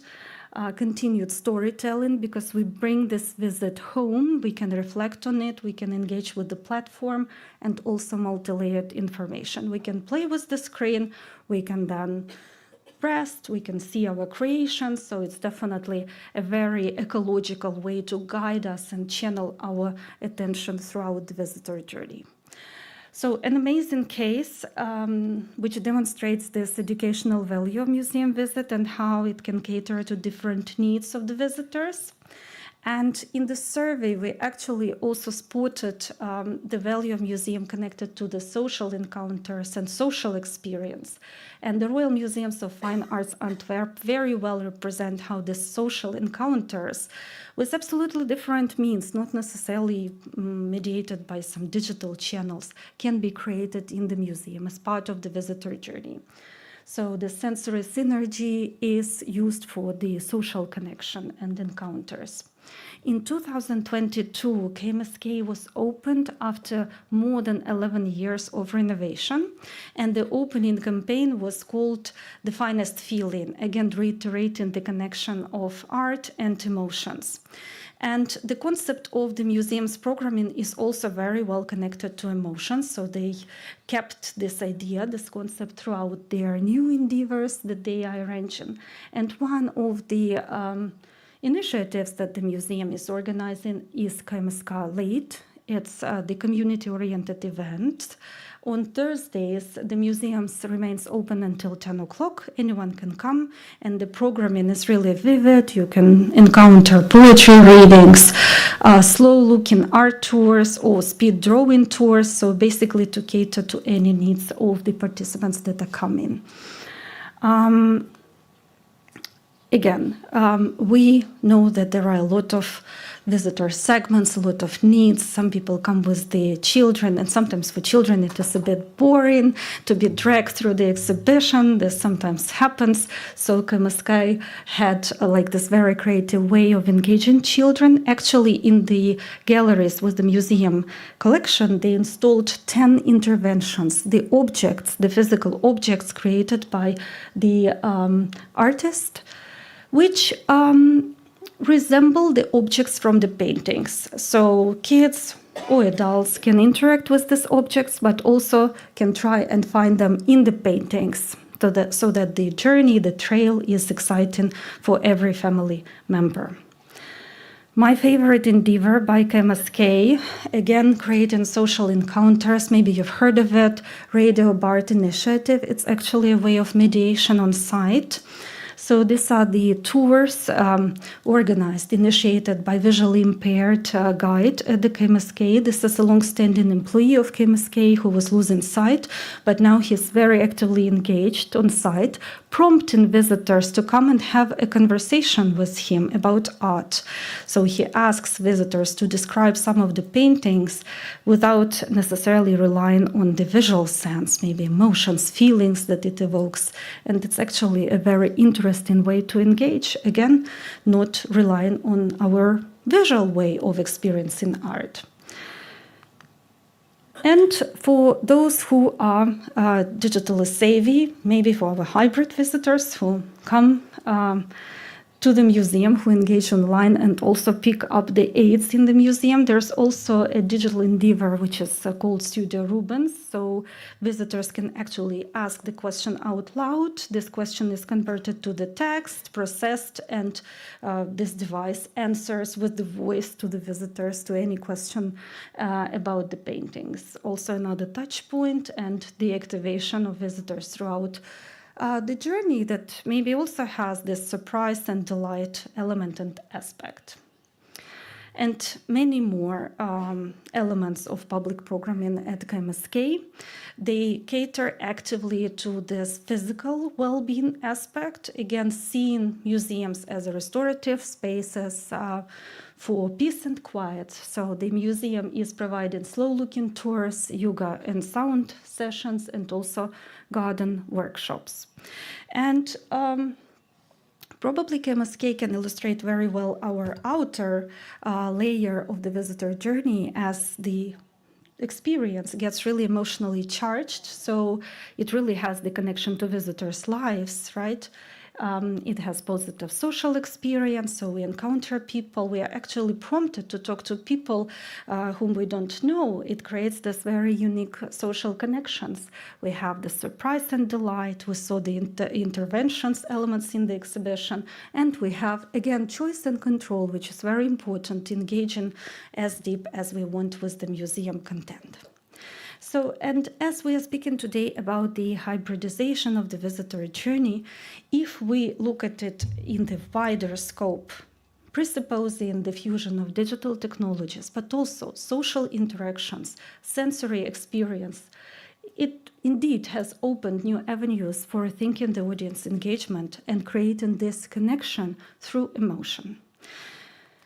And what I would encourage you to think, emotion necessarily leads to the connection and relevance. When we perceive the institutions as relevant to us, we become more loyal, right? We come more often, and it creates, in turn, the resilience for our institutions. Relying on us as visitors, museum can be more resilient.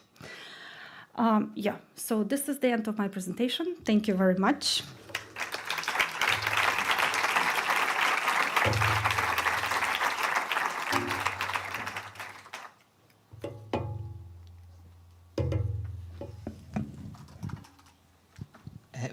Moltes gràcies, Olga, per aquesta fantàstica presentació. Thank you so much for this wonderful presentation, Olga, and for these beautiful projects that you are working on. Once again, it's time for questions from our audience, if there are any. So let's start off over here. Hello, good morning. Thank you so much for your very interesting presentation. I'm Jem Austrell from the area of culture of the Open University of Catalonia. It's a 100% online university with a high proportion of students with disabilities. I'd like to know what you think about digitalizing cultural institutions in terms of accessibility. What does digitalization mean for people living with disabilities, and what can we do to allow them greater access to the cultural offer to ensure that their cultural rights are guaranteed? Thank you for the question. I think indeed the purpose of digital offers are broadening the access, right? And again, prompting the visitors to engage digitally is a way, again, to make them rethink some of the things, to engage more and I think the use of the digital means should be purposefully designed, so they need to be directed at something. They need to follow some purpose, and in this sense they can be definitely a great vehicle to engage the audiences and provide this access.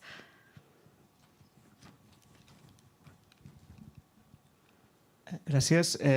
Jo aprofito... Thank you very much. I want to take this occasion to share a reflection at the start of Olga's presentation. So I'm going to share a reflection. At the start of your presentation, you shared some data or some figures telling us that most people, when looking at what motivates people to visit museum, is to spend time with family or socialize. And this is also closely linked to the research we've conducted from the observatory and the international literature. And most people, when spending free time, they want to be in spaces where they can have fun and socialize and spend time with family and friends. But there are also other studies, for instance, of the image that we tend to give to museums in Spain. And what we see from this research is that more than 30% of Spanish population tend to think of museums as a space where they won't have fun, a space that isn't made for them, and a space where they won't be able to socialize. And they usually respond that when in their free time they want to spend their time socializing and having fun. So it's just a reflection I wanted to share, so that as a sector we know that there is a percentage of the population that feel excluded from museum, and it has to do with this data. That is what I wanted to share. Beyond that, I also wanted to mention, or ask you rather, you mentioned that your holistic visitor journey model, you connect personal, social, emotional and physical well-being in the lines of John Folk. John Folk also talks about the impact of the museum experience. So my question is, what are the emotional aspects that came up as the most important when generating a memorable experience for visitors? Support your point. At first we saw the figures and we saw that learning and educational aspect is actually also leading reasons for non-visitors. So it can be interpreted that it is an obstacle for them to come to the museum because they assign this elitist function to museums and kind of a little bit hesitant around them. So I definitely support this claim that the more open we are in communicating our mission, our purpose, the better. And concerning how the emotional well-being can be measured, it's a big question. We're exploring one. We're actually conducting now a study at one of our institutions now at the Future Museum. We're using the EEG devices to measure the attention peaks and engagement peaks. And basically the people who are working in museums found it helpful even being on site of the museum and seeing the reactions of the people. So sometimes we go really in depth with the devices and trying to find ways to measure something, but just having this observational data and seeing how visitors engage with the exhibits or are behaving throughout the visitor journey can also be very informing in terms of how emotionally they feel. Thank you. Hi ha més preguntes? Thank you. Are there any more questions in the room? Yes, here.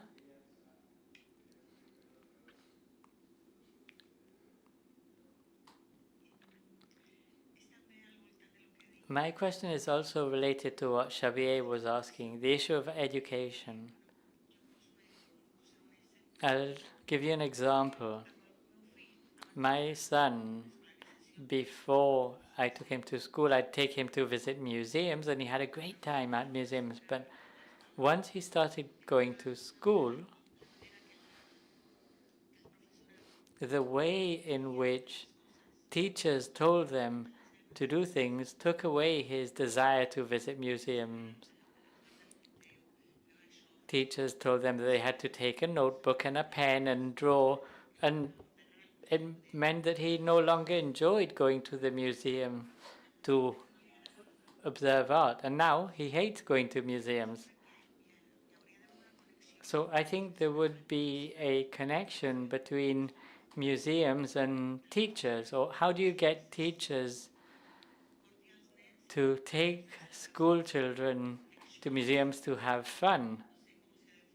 I don't know how this could be done, but we should try working together with schools and museums to make the experience enjoyable for children. Absolutely, a very interesting question, and I share your interest as a museum educator as well. Once I have been working on site, mediating the visitor experience to the younger people, actually coming in the group, most skeptic are actually the teachers, especially when you deal with the contemporary art. So they kind of need to tune in, and it's very difficult to convince them, right? So in this sense, the visitors or the younger visitors can be led by their teachers in this way. But again, in the Future Museum, we have this framework connected to our contemporary museums. So this agency, attention, and agora. If we have this agency as visitors, even the smaller ones, the teenagers, the adults ones, if we perceive ourselves as interlocutors, as when the museum is actually interested in what we think and how we interact, this is already a way to go. And again, the attention, not overwhelming the visitors, but being mindful that the needs are different. So this is a way to go. And Agora, by the way, coming together in the museum space to discuss the challenges of today. Maybe the museum can probably touch upon the topics of the urgency. For example, Museums of Victoria in Australia are actually creating on-site, holding on-site the climate cafes. So they create this trusted space for the teenagers, for young adults to talk about the climate change. So this is a very unexpected turn the museum is taking, but actually they are creating these safe spaces and they become more and more trusted, I think, with these activities. And I'd like to add that yesterday we were speaking to us because we mentioned a project from the Young Victorian Albert Museum. The Young Victorian Albert Museum is a museum that hasn't been designed for children to go to, but it was designed by children. And there are many, many examples similar to this one. The Catalan Regional Ministry for Culture is developing a project to link the Regional Ministry of Education with the Regional Ministry of Culture, and I'm sure we can come up with many interesting examples. I have another question for you. In your study, you show that many people use the digital channels to prepare for their in-person visit or to expand the information. So I'd like to ask you, how could museums better use the bridge between the on-site and digital world when visitors are preparing a visit to a museum or improving their experience? Yeah, having this experience is really playful, and I encourage you to check, for example, the website of the Frans Hals Museum in the Netherlands.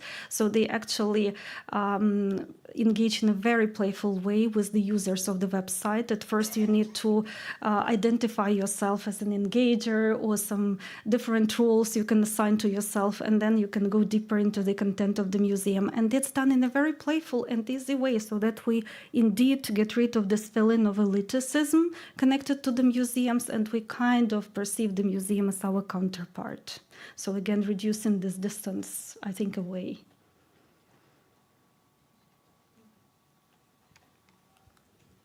Molt bé. Great. Okay. If there are no further questions, thank you so much, Olga, for being with us.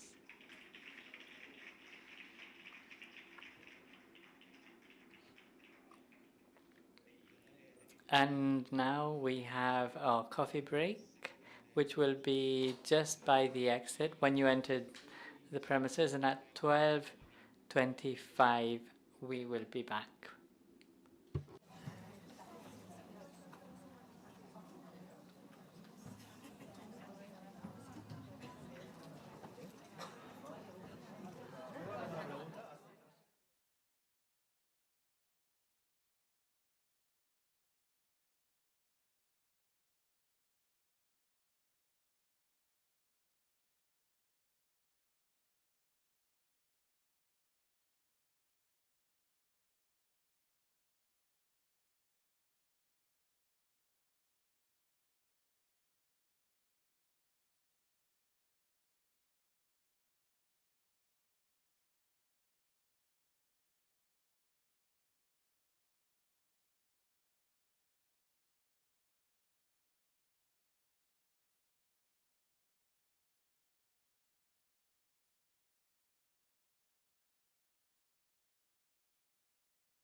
Ei, i.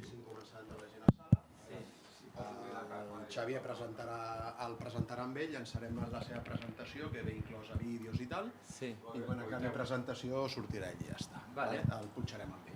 Vale, li explico, no? Que se senti bé, que estigui entrant bé i... Fem una comunicació amb ell. Hello, Mark. Hi, can you hear me? I can hear you, yeah. Amazing. We are doing a sound check. So basically now the session will continue at 12:30, so in half an hour. In about 25 minutes, so 12:25, people will get into the room. And then you will need to be already online.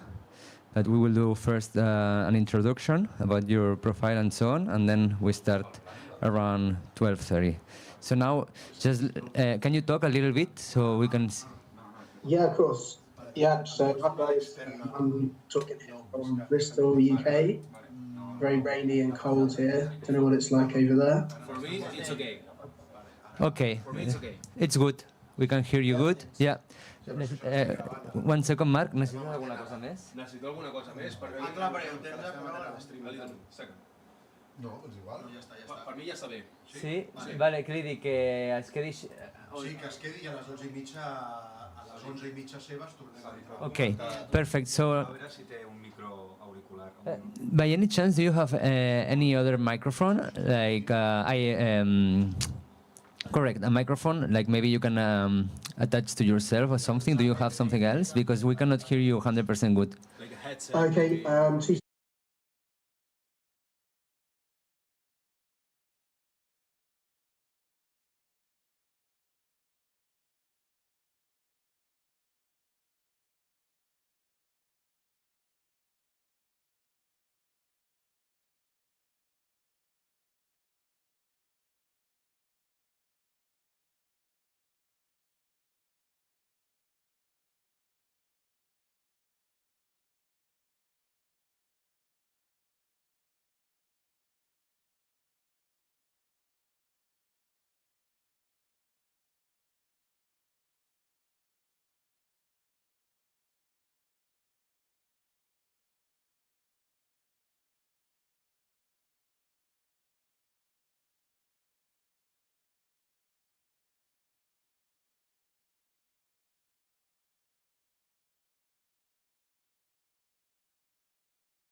Okay.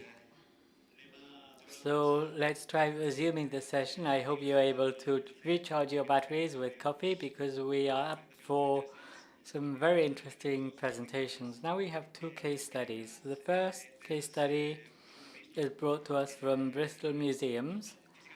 They're not physically with us, but they are online, and they will answer your questions live after their video presentation. The video is by Faye Curtis, who is in charge of digital contents at Bristol Museums. She's in charge of managing websites and museum platforms, ensuring that user needs are kept at the center of their digital services and products, and in person with a special interest in the content strategy. And we also will hear from Mark Pajak, who is in charge of the digital transformation at Bristol Museums, ranging from digitalization, websites, data on audiences and audiovisual technology. Mark has experience in system interoperability, management of data and data analysis, and he is passionate about these topics, and he will be telling us about the case study of Bristol Museums focusing on audio, gallery audio for physical and online audiences. So we will now reproduce the video. Hi everyone, I'm Mark Pyack, Head of Digital for Bristol Museums. Hi everyone, I'm Faye Curtis, User Experience and Commercialisation Officer at Bristol Museum. And we're here today to talk to you about gallery audio for physical and online audiences. We've been working on various audio content projects over the last few years, both in gallery and online. And so we'll be taking you through a little bit about our thought processes, what we've been up to, and where we think we're going to go next. Bristol Museums includes Bristol Museum and Art Gallery, Shed, Blaze Museum, the Georgian House Museum, the Red Lodge Museum, and Bristol Archives. Together, we get about 750,000 physical visits a year and about 2 million website visits. Audio content in the museums is nothing new, from oral histories going back decades to more recently things like podcasts and other experimental things that we've been doing. So we have various things in galleries, such as our kiosks, and where we use headphones or speakers to play audio content, to audio descriptive devices and audio guides, whether that is hardware that we give out or using users' own devices. We also have been doing lots more online with audio content, again, such as podcasts, but also things like oral histories or sound recordings from our collections. When it comes to audio content in gallery, we've had lots of changes over the last few years, but also some things are probably still the same as they've always been. This was a blog post that I wrote back in 2018 while I was slightly pulling my hair out with all of the requests we were getting for QR codes in galleries, when actually our analytics showed that people didn't really use QR codes. Pre-COVID, people didn't know really what QR codes were. You would have to have an app on your phone to be able to use a QR code. And also we had things like we could see from an exhibition that we had on at the time, it was a Grace and Perry exhibition that we had at Bristol Museum and Art Gallery, that unless someone from front of house was facilitating them using the QR code, getting them to use some headphones, people just weren't using them. However, now we're finding obviously lots more people have their own devices. Most people have their own devices now and are happy to use them in the gallery. And also people know what QR codes are for now. At Bristol Museums, we're really interested in different use cases and audience behaviours. And in this case, we were looking at online and physical audiences, how those user behaviours might change or be the same. Things like with audio content, things like how long do people listen to audio content in gallery versus online. When we've had audio in gallery in previous sort of exhibitions, we've seen that 40 seconds is probably about the maximum amount of time that people will want to listen to a piece of audio. So we wanted to maybe test this and see if that changes for in-gallery audiences versus online. Do people want to listen to audio content before, during, or after their visit? What kind of audio content might they be interested in listening to? And how does this work with the visual content in the galleries as well? So the different kind of content types we'd be looking at in terms of audio content. So we'd be looking at audio descriptions, which would be a visual description of what is in the gallery, and this is more for accessibility. So for visually impaired audiences who might not be able to see, versus audio guides. So this is a more general guide around a display or exhibition or gallery. We then sometimes would get content from exhibition teams that was additional or complementary to the exhibition. So something like an additional audio recording of something that's along the same themes of what people might be looking at. And then there might also be standalone audio content. So someone might come into the museum and we might want to tell them about a podcast or something else that we might have. And the project we're going to talk about today is the first time that we've used analytics to track usage of audio content on site. So when it comes to audio content, both online and in gallery, we've used various different things over the years in order to serve that content to visitors or users. There are various pros and cons for using third-party platforms versus in-house kind of hosting for audio content. So in the past, we've mainly used third-party platforms. So that's things like SoundCloud, Bloomberg Connects as well, although we've more recently been doing some Bloomberg Connects content. And what we've been finding is that things like using SoundCloud in galleries would be good in terms of it's a good quick fix. So if we're not able to host things elsewhere, we can add it there, add a quick QR code into the gallery. People can use that to trigger content, some audio content. However, what we've been finding is that with third-party platforms, you have a lot less control over the development or updates that you might have. So we would find that when users would go into a gallery, they would scan a QR code for an audio guide, and then all they would get was a notification from SoundCloud to download their app, not the actual audio content. So for us, that just completely made people not engage with that content at all. So we've been experimenting a little bit more over the last couple of years, probably, around hosting audio content in-house. And when I say in-house, what I mean by that is using our own servers or web platforms to hold the content, which we can then play and trigger from galleries.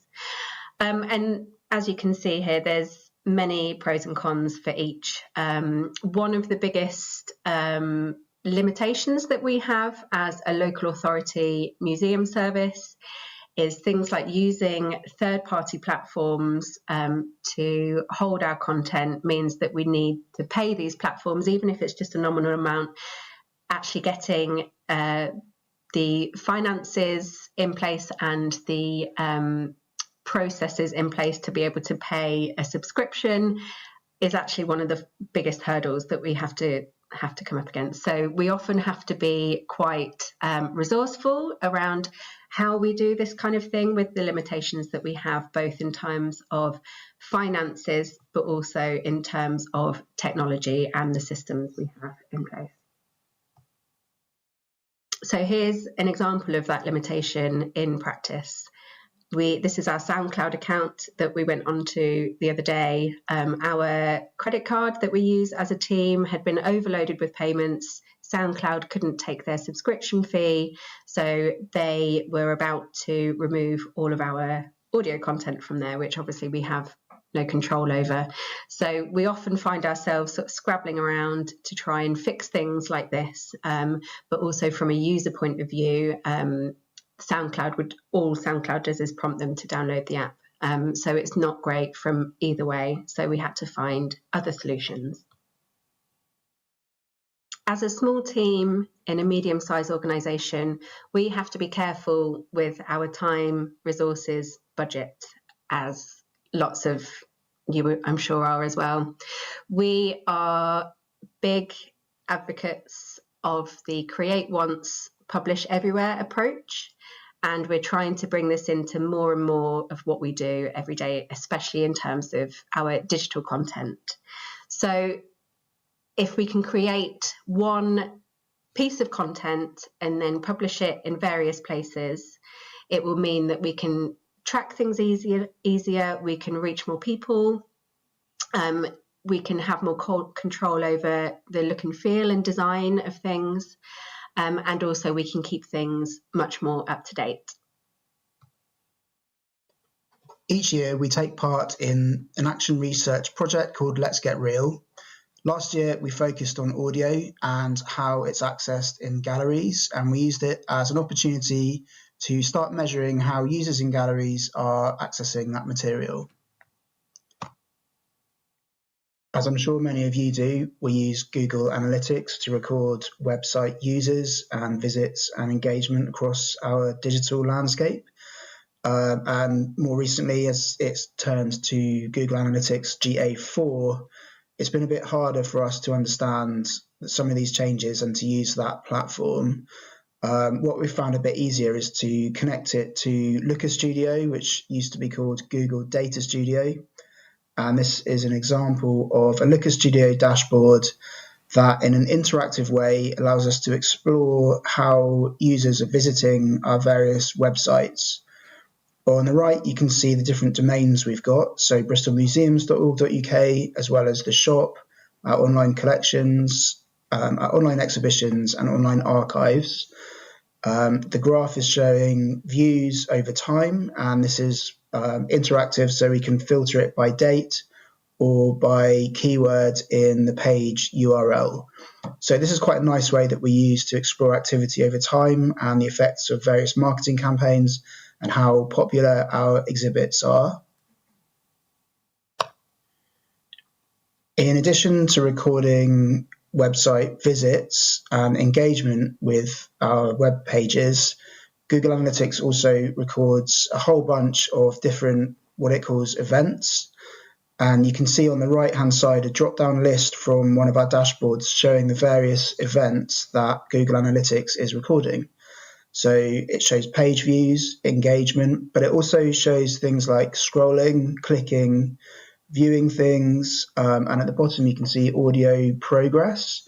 So it's actually showing how people are interacting with multimedia as well as our websites.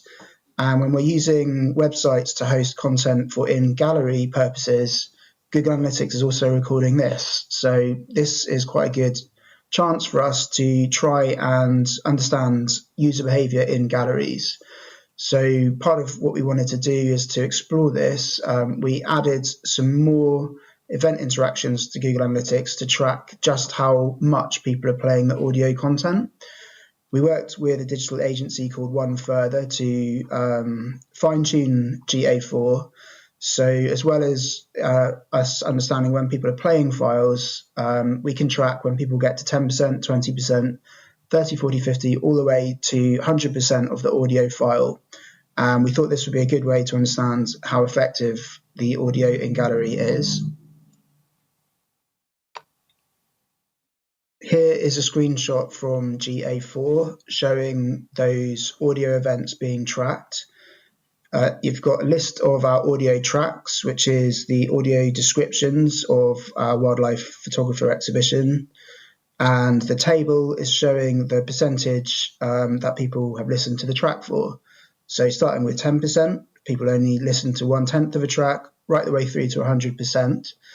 And you can see we're actually getting some metrics now about how effective the audio is. We found over a 5-week period that about 2,000 plays had occurred. And interestingly, about 50% of those were track completions. So that was quite interesting for us. But we could also see each user listen to an average of about 4 tracks. But mainly, and what you can see in this table here, is that it's mainly just the introduction pieces that people are listening to. And there's a bit of a tail end of people not listening to everything that we had available. So this is telling us that there is definitely a demand for audio in our galleries, and we're able now to measure how much people are listening to it. But we think we've got a lot more to do in terms of audio generally, and this can feed into our digital content strategy to try and understand user behaviour in galleries and have this feedback into how the audio is designed in the first place. So this brings us on to one of our more recent exhibitions at Bristol Museum and Art Gallery called Gender Stories. This ran from May to October this year, and there were various user interaction points in the gallery, including audio hardware with headphones, audio descriptions on user devices triggered by QR codes, talking head videos with British Sign Language, and QR codes for visitors to share their own gender stories in the online exhibition.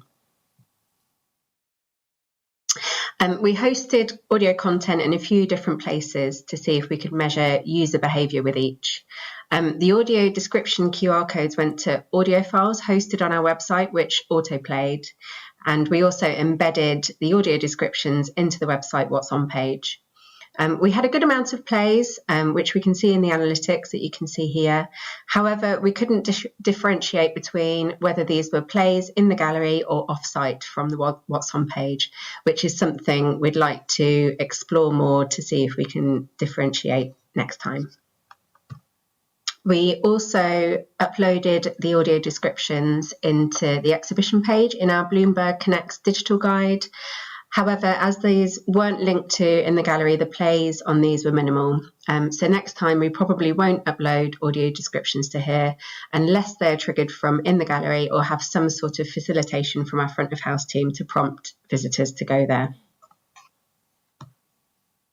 So thinking about online audio and audiences now, the main place we have for this is on our listening room, which is part of our online collection search, where we put things like podcasts, oral history recordings and things like that. We use SoundCloud for this because our developers have built us a content block that we use, and we can see that it's used very much by teachers because they use it during term time and not at weekends, and also because they get in touch with it when any of our online audio content breaks. A big thing when it comes to audio content is accessibility for us. So something we're going to be exploring over the coming years is whether audio descriptions and audio guides are one and the same or whether they are two different use cases. Multiple audio in one space could get confusing, and we want to do a lot more audio testing with accessibility groups and staff champions in terms of what kind of content people want and be driven by user need as opposed to what we think they should be having. So what's next? We want to be able to distinguish between our online visitors to our audio content and our in-gallery visits. To do this, we think we can use UTM tags, so changing the URL to include keywords, which we can then use to filter out on the Google Analytics side and understand differences between these two users. So this work has generated a lot of QR codes, and there's different ways of generating those codes. There's free online generators, but you need to take a bit of care with them because sometimes they change the end website link in order to then ask for money. There's open source QR code generators that you can use. You can install it on your own servers and just run them for free. Other things we found, there's lots of different variables when it comes to QR codes. The shorter the URL, the simpler the code. And we're now looking at having little logos in there because we've got different QR codes for different things. And we think this listen, purchase iconography is going to help the users understand where they go. In terms of the bigger picture, this is all feeding into our wider digital content strategy, which we're currently in the draft stages of at the moment. We've been running workshops with staff and we're hoping to share the results of these, but it's going to be an ongoing plan to address the broad range of challenges and to integrate this with wider service planning. That's everything we had to say. Thank you for listening, everyone. I'll be around to answer any questions you might have. And yeah, get in touch. We'd love to hear from you if you have any thoughts or feelings on anything we've talked about today. And we will try and keep our labs blog updated with what we're up to with audio content.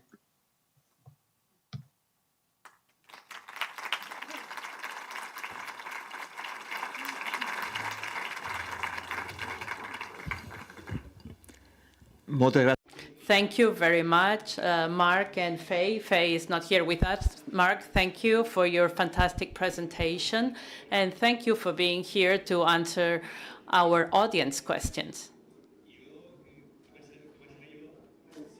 And nice to be in Barcelona.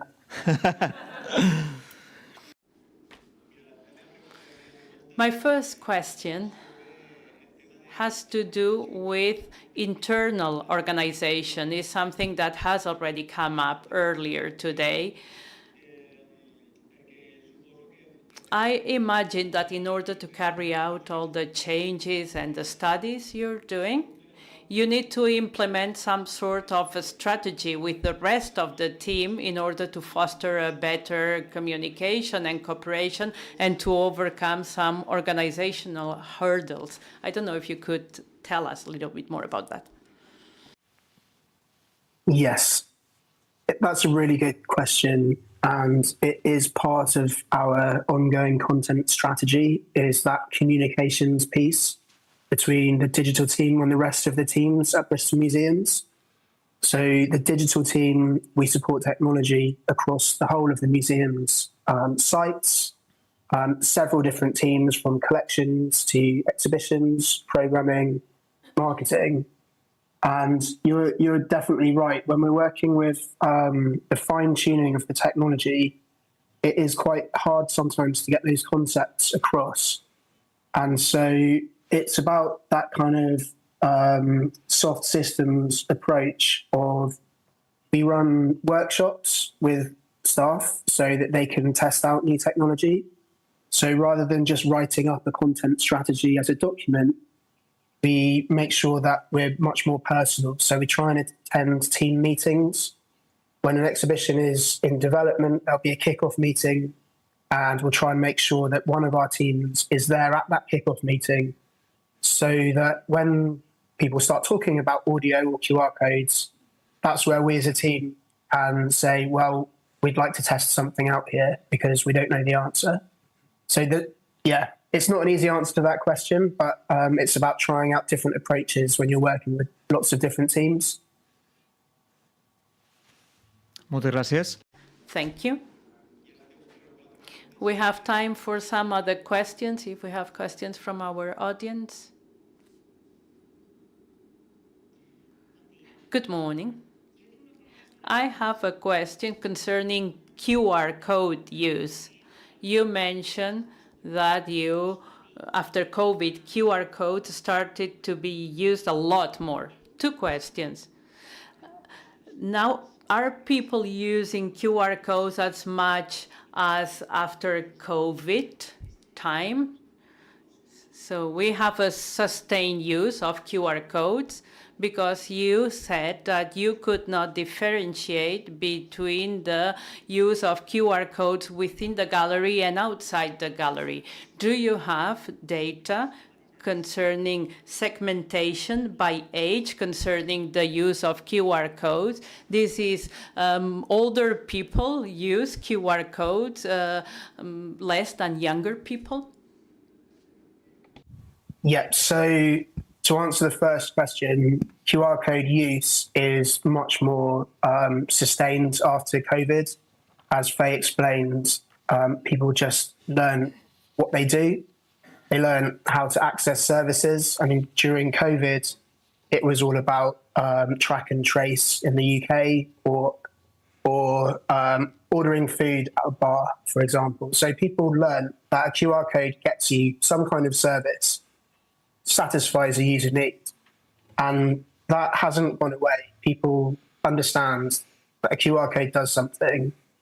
And I think that is across all age groups. Anecdotally, our front of house teams, they don't spend so much time supporting people with technology to actually use a QR code. But going back to your question about do we have data that segments people by age, that is a good question. And that's what we're hoping with our next experiment to be able to answer because of using the UTM tags with Google Analytics. We're hoping that that is going to let us actually distinguish the web visits from the physical in-gallery visits. Once we've got that set of data, then we'll be able to use or cross-reference it with the other Google Analytics data around age groups. So we don't have that as data yet, we have it anecdotally, but we think we'll be able to get that data soon. Molt bé, moltes gràcies. Thank you. It's been a pleasure to share the experience of the Bristol Museums, because audio guides are one of the resources, most used resources in museums. It's a very powerful tool, and it's been fantastic to hear the experience coming from the UK. Thank you very much, Mark. Guys.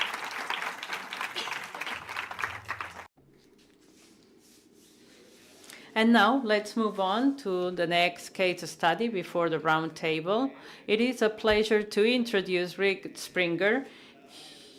He will talk about the Neanderthal Museum from Germany. He is a data analyst. He's got a sound trajectory in museum research. He's got a master's program in archaeology. At the Neanderthal Museum, he worked as an audience researcher, and he directed audience segmentation based on motivation, and the project experience of virtual reality participatory development for a game at the museum. With this project, he started researching on audience research that is still going on at the museum. So Rick, you've got the floor.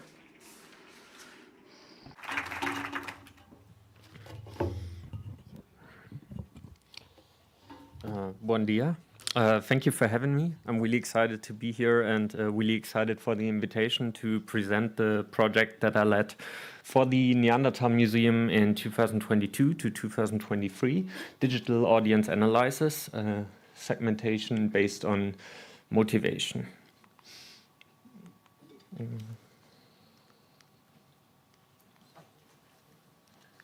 Sorry. Yeah. Okay. To get started, I want to give you a short impression of the Neanderthal Museum and its surroundings, because it's really critical for the project.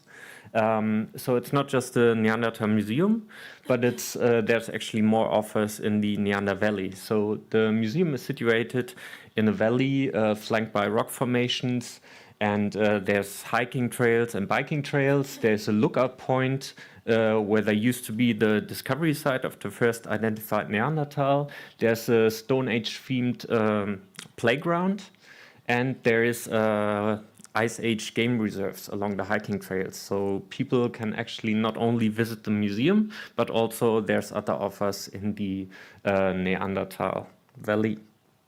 And this is important for us because we didn't only want to know, okay, do visitors come to the valley just to see the museum, or do they also come to enjoy the outside offers? And we just wanted to quantify that as well. But coming back to the museum, just to get you started on the museum, it's a rather medium-sized museum with 26 persons in staff. It was established 1996 and it has approximately 160,000 visitors per year. The museum strives to finance itself, which it does to a large extent via over ticket sales, workshop bookings and tour bookings and donations. It is active in research projects and networks. It builds a community through outreach projects and festivals that it organizes in the summer, for example. And it sees itself as a beacon for science communication. So it really wants to bring out the science behind evolution, genetics, archaeology. And this is a really important part of its mission. And this is important to understand the museum. Yes, and to get us started, so back in 2020, when I started at the museum as a trainee in the exhibition department, that was right when COVID hit. And we were one of those museums who had to cope with the situations, and we experimented and created digital offers. But at the end of 2022, we said, okay, was it worth it? What did come out of this? And we wanted to evaluate. So we had a digital strategy, but we didn't really have KPIs or anything that we could like quantify our success. And so that's when we had the idea for the project. And but we also wanted to know like why do people visit us digitally and why do they visit us physically? So this was kind of the idea behind the project. And we started out to map where people would get in contact with the museum. And we saw that on a digital level, the website works as our flagship in the digital realm. So, and the good thing is we are collecting data. As Casey said, we have a lot of data, so we didn't need to implement anything else. So we started from there. Going from this, we continue to review research, like case studies that were in the same situation as us and who did research already. And we followed with a segmentation on motivation. So we wanted to ask, why do people visit the museum? What is their driving motivation? We continued conducting surveys online and on site. So the survey was served up via the website, but also distributed through newsletters and emails. And we also conducted surveys in the museum and outside of the museum. So to get feedback from the people that wasn't represented only by the survey. And finally, we evaluated the data and visualized it and distributed it over a little report, which is downloadable on the website of the Neanderthal Museum. And yeah, some core questions I already mentioned. We wanted to know, where do people come from? Where do they come from digitally? What do they look for? Why do people visit the website? Why do they visit the museum? And yeah, we also wanted to know if the things that we think drives our visitors to see us are the things they actually think as well of. So is it the motivation we think they have, or is it something else? So just to quantify this. Yes, and so we started out with the analysis of the website, and we quickly saw that on a technical level, our website was not really working well for our visitors because it was still optimized for desktop PCs.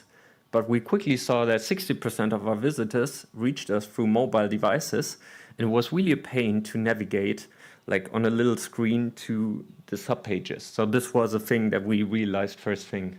But we also saw that we got a lot of referrals from other sites. And when we looked at the other sites, we saw that, for example, these two are publishers for school books. So we saw that all the transitions from these publishers must be visitors who have some interest in educational material. Yeah, and then these three sites are touristic sites which mention or link directly to the outside offers of the museum. So we could see through these transitions from these sites that the people weren't really interested in the museum itself, but the educational material it offered and the outside offers. Then we also looked at the landing pages to really get the motivation. Okay, what are they looking for and do they find it? We saw that a lot of people ended up just looking at the tickets and prices, so they were basically planning their visit. They looked for news on temporary exhibitions, and they checked arrival and parking. So basically everything that is connected to the organization of a visit or to be informed about events and exhibitions. So this was the first thing we did to get us started. And then we continued with a survey. So the web analysis already showed us, okay, the people are interested in visiting the museum, but also the outside office. So we had to represent that in the motivation segments that we created as well. And what we did was we did 3 consecutive workshops inside the museum with our team. And we clustered all the motivations we could think of and came up with these 8 segments. And they are probably familiar to most of you because they are also inspired by some of the audience research that has been done already. So we have the recharge and relaxation segment, we have the fun and entertainment segment, we have new experiences, so people that look for experiences outside of their ordinary day life. We have people who look for accessible leisure and quality time in a group. We have people who look for social contact and a sense of home, so they look towards to learning something about their home and their community. We have the people who are just interested in learning and growing personally, professionals who seek exchange and research. And we have a segment called nature activity, which reflects the people, or we should cover the people that are actually looking for outside activities. And the results of our segmentation, so we asked for a main motivation, and later on we asked for underlying motivations, so motivations that also played a role. But the main motivations showed us that, well, first of all the 2,112 participants, 31% did not visit the museum. But the rest could give a main motivation for visiting, and the largest segment, as we heard before, is the learning and personal growth segment for us as well. The second segment that is really important is the fun and entertainment segment, so that is really important.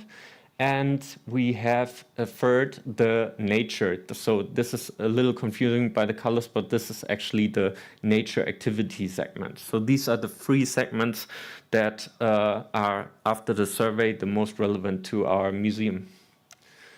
And when asked about the underlying motivations, we can see this is really true. So these are the bars for fun and entertainment. This is a bar saying educating children and grandchildren is really important. So these are the highest bars.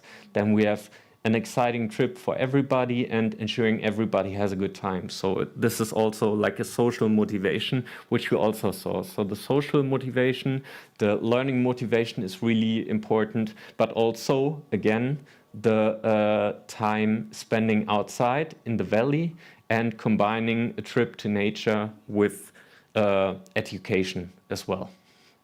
And the least important ones, I'm sorry, was the contact your experts and which is nice. The next ones, that it's not only free admission and special offers who drive our visitors to come, because there's nothing else to do. And to compare these segments, we visualize them in this way in a profile. So, and this is interesting because we can see actually differences, even though we didn't have the time to really correlate them to each other. We could show that there's still peaks in each profile. So, for example, the fun and entertainment profile or segment, they're really, of course, looking for fun and entertainment, but they're really not interested in learning anything or at least they say so. And this is really different for the people who say their main motivation is to learn something. So they, of course, enjoy fun, but their most important aspect about their visit is to learn something about their identity, to learn something about Neanderthals, or just get new impulses. And then we have the third segment. I'm not going to go into every segment because they also correlate partially really strong. So these are the ones that kind of are distinct enough to call them a segment or a prototype segment. Here we see that the activities in nature, they are really strong in this segment. So this is also kind of distinct, but also when looking at the segment of the recharges, they are really similar in this way, that they look for rest and relaxation, but also outside activities. Moving on to the digital part of the survey, so we have 13 items covering demographic, the motivation, and the digital use of our office and our website. We see that of all the visitors, 70% almost have used our website, so that is already really good. But we also have like a fourth of the visitors who did not use their website prior to the visit. Then we ask, okay, of the digital content that you have used on the website, or have you used digital content? And if so, what was it? And we see that approximately 25% of the visitors have also used digital content, being a trailer for a special exhibition. They downloaded pictures or worksheets, so we have educational material on our website. They downloaded that, for example. They took part in an online workshop or stuff like that. But this is only 25% of all the visitors, so it's not that much. But almost half of every visitor said they're still interested in digital content, which is a good sign, although this is always difficult to interpret, because just because a digital offer is wanted doesn't mean it gets consumed in the afterwards. So that is a bit tricky. Moving on. We asked, okay, what was it that you looked for on the website? And we see again the results of the tracking match the results of the survey. So people planning their trip, looking for directions, prices, and opening hours. They look for news and events. And this is a thing that we didn't see in the tracking, or didn't look for in the tracking maybe, that a lot of people are interested in offers for children and family. But this is still affirms the segments that we have. So people looking for quality time and a time together. And finally, we asked, okay, if you had a wish, like what kind of digital content would you appreciate? And people had troubles answering that, especially when they were asked like in person. So in the survey, we gave them some possible answers. And also here we see that the educational material was really important to a lot of them. So people use this expertise that we have and take it and use it in their context, be it a birthday, be it in schools, be it in classes. So this is actually the content that probably works the best for our museum. Next to the trailers for the special exhibition, they were also appreciated really well. Yeah, to wrap up, we can say that the website is used from our digital visitors as information hub. They plan their trips. They plan their trips not only to the museum, but also to the Neander Valley in general. They I talked about the technical things, so it's important to consider that as well. It wasn't optimized for the visitor. It wasn't user-centered. And we also saw that, from all the visitors participating, 50% said they were at least interested in digital offers by the museum. Yeah. Furthermore, we distinguished 3 segments that were relevant to the museum. So the first one being the learning and personal growth. The second one, fun and entertainment. And the third one, which still needs refinement, I think, is the nature activity segment. But it is there, obviously, for us. Yeah, for us, a learning was also that the survey was fairly easy implemented and the output was really well. So we got within a month, in the April 2023, we conducted the survey, and within the month we had 2,000 responses to the survey, so that was really good. And yeah, to wrap up everything, the impact of this project was that in 2023, we relaunched our website. And we actually, when you look at the website today, the user journey for these segments is much more clear. So before we had more options, and now if you're a family who want to plan a visit, then you press this button and then you go directly to your, to the ticket, the offer, whatsoever.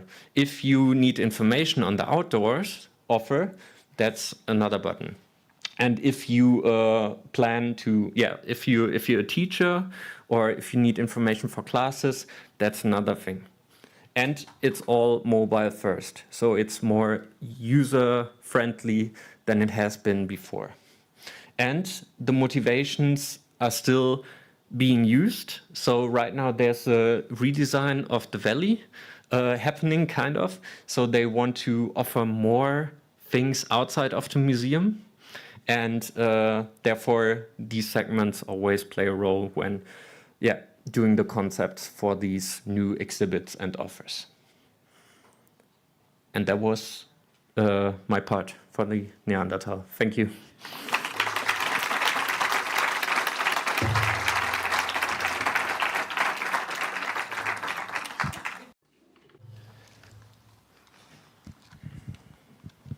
Thank you very much. Moltes gràcies. Thank you very much. Thank you very much for your really interesting presentation on the project. We also have some time for questions in the audience, if there are any. If not, I have quite a few questions. To start off, I'm sure that many of the museums here would love to have data analysts, specialists like you on their teams. I'm sure more than one are thinking about this. I wanted to ask you about, so with your study, you segmented the audiences based on motivation, and you used this segmentation, in this case you gave us, for the renewal of the website. I wanted to ask you, how have you used these segmentations, or how are they being used today when it comes to programming exhibits or in the museum and for communication purposes? So maybe more general, it's also about for the museum, for example, we are, or I always say we, the Neanderthal Museum has changing temporary exhibitions every year right now. So the next is coming up, is about migration, opening up at 22 November, I think. And for them, it's also really important, okay, which topic do we tackle and which do we leave? So we know, for example, there's exhibitions which are really well perceived, but they are not focused on learning. They are just focused on a special topic, which is fun, which gives people, pleasure, but it's not really about disseminating information on a certain topic. So I think about like a toy exhibition on Playmobil, for example. So it can be titled Archaeological Journey, but it doesn't really content like the researchers or the people who really want to dig deeper. So, and for us, this segmentation was good because it also showed us that people are interested. People want to dig deeper. They do not want to skim or swim. They want to dive into the information sometimes. So this is a part that helped also to argue with stakeholders. I mean, we can get the best exhibitions which do not serve every research standard, but people actually look to us, look to the museums, and they want to learn. So, and that was one thing for me, at least, that was really important. So when I argue to stakeholders, I say, okay, they do want this. They do want the research content. Yeah. Gracias. Thank you. If there are any questions in the room, if not, I have more. I wanted to ask you the following question. Do you believe that these segmentation models that you are using could be applied to smaller museums or museums with fewer resources? In any case, what would be your advice for museums that want to start using these segmentation studies? What I like about segmentation is, or especially segmentation based on motivation, is that it doesn't serve this persona thinking. So when you talk about motivations, you do not, maybe you have an image of that motivation combined to a person, but it's not as if we go for demographics and we say, okay, we want to do offers for retired people, we want to do offers for families. This is much more diverse. So this is a thing that I like about motivation. And sorry, could you repeat the recommendation for yeah, right. So what I think Casey was saying in the beginning, sometimes it's just very easy to just go to the museum and sit down and observe the visitors. And that's like that's the quick and dirty way, but it helps you so much. So you don't need to prepare a big survey, but rather sit incognito in the exhibition and watch out what works well and what works not so well. And pretty much this gives you a lot of data, even though you don't need to do much. So this is the first thing. And for the segmentation, I think the tools that can be used, they are all there. They are free.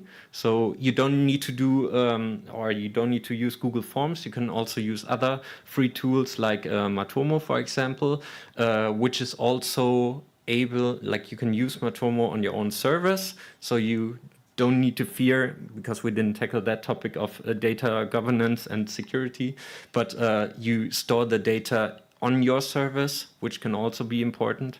And yeah, so it's doable. And you just need to be clear and ask the right questions, I think. So you get a lot of data, but you need to have clear questions. So, and we, for example, I myself, I also had to learn that in the beginning. Yeah. So thank you very much for this remarkable project. The last one. Perdoneu. Sorry, I found what you said about the fact that what people are aiming to do in your museum and what you want people to come and do in your museum very interesting. At the end of the day, museums are institutions that do research or that are guided towards a purpose or research.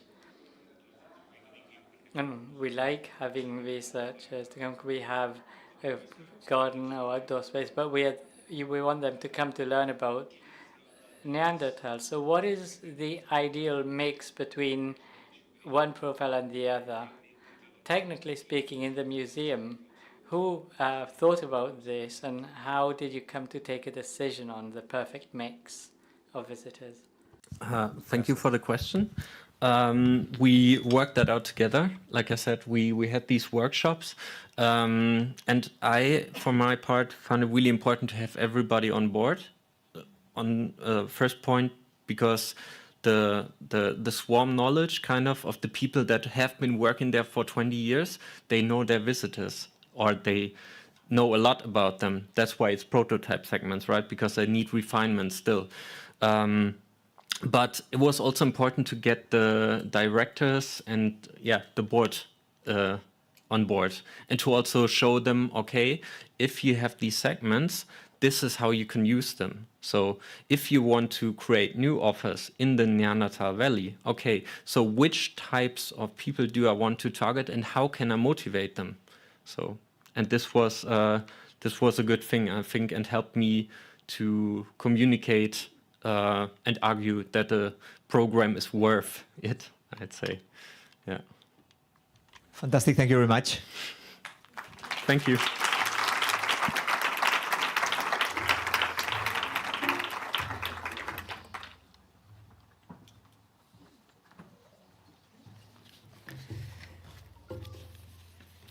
Molt bé, i ara...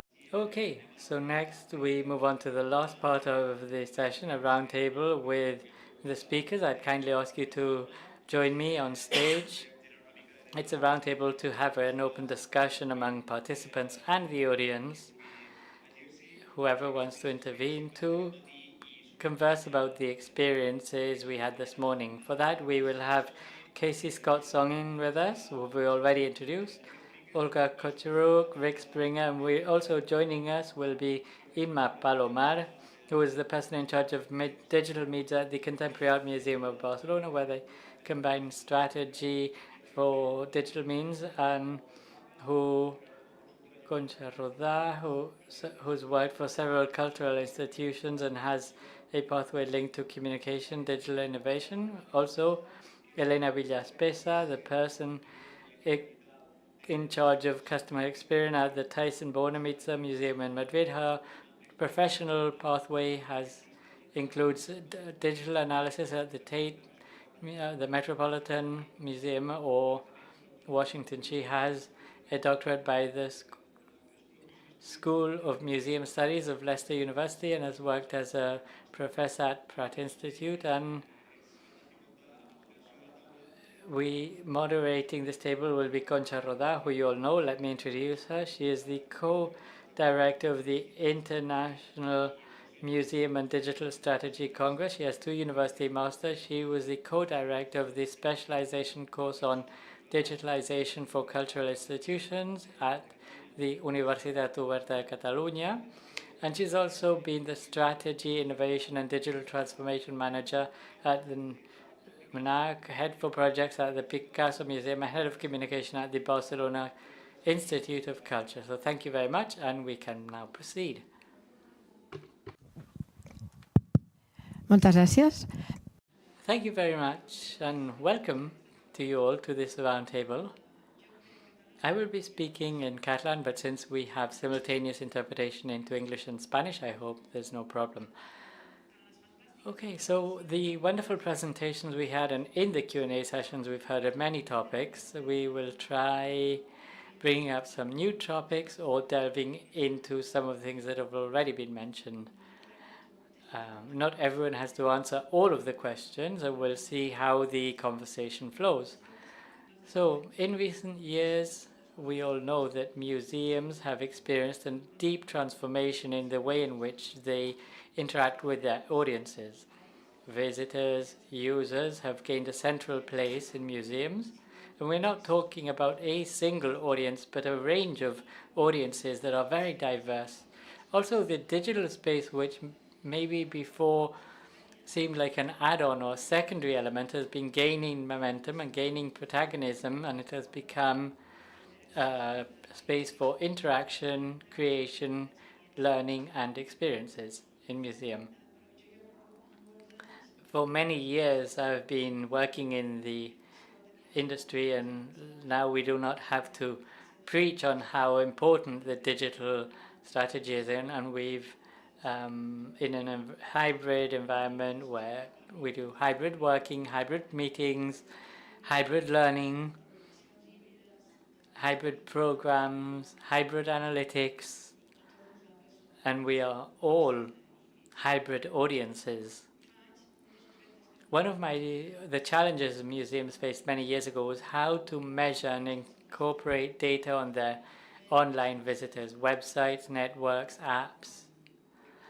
Today, visitors mostly are both digital and in-person visitors who may use digital tools during their visit to a gallery or before or after. So this coexistence between in-person spaces and digital participation comes with many new possibilities, new ways of telling stories, new ways of engaging, new ways of measuring the impact, but they also come with a series of challenges. How do we remain coherent in the in-person and digital sphere? How to guarantee accessibility, or how we can generate a significant experience that doesn't rely solely on technology, but also the use we give to this technology. And especially relevant is the way in which we build a holistic, comprehensive visitor journey, as we heard this morning. To kick off the debate, I wanted to ask a first question. So before we delve into talking about hybrid audiences, I wanted to know what you think about the way in which museums combine or hybridize the digital offers and experiences and visits to galleries. What are the tensions and challenges that emerge when a museum tries to integrate in-person and digital experiences seamlessly? What has been the most difficult challenge? Whoever wants to go first. Okay, Hima. Well, I think the fundamental challenge here is to say that the digital isn't an add-on to the experience, and this means that together, when we start designing a project, we need to sit and think together about how we want to convey this experience to our users or visitors. And this forces us to work in a cross-cutting way with all of the content teams in the museum. In our case, let me introduce a project that Eduardo Vicente mentioned in the early part of this morning. The digital guide that we launched in April is an example of a digital tool that is geared towards that is designed to be used in physical visits in the museum. Our main challenge was content related. When talking of content, we had to look at how we could balance the engagement of the users and the depth of the content in exhibitions. There was also another whole series of formal challenges in terms of technology, and we decided to work on a web app, and we left aside the third-party apps, and the results were excellent. We've seen a 60% increase in the number of users. And well, we'll talk about analytics later, but data were telling us that one of the problems we had before in our guide is that you had to download it, and we forced visitors to download the app from the App Store. It's still a free tool, but it's at a click away with a very short URL. They can access the guide in a single click. And all of this with the aim of having a narrative cohesion between the physical and digital sphere. And the added value of this guide for us has been that we were able to bring in the voices of artists and commissioners who are part of the museum's exhibition, so that their voices, through their emotion and the way they tell that story about their artistic production, how we can convey this and connect with the users that are physically visiting a gallery. Thank you so much. Anyone else like to take on this question?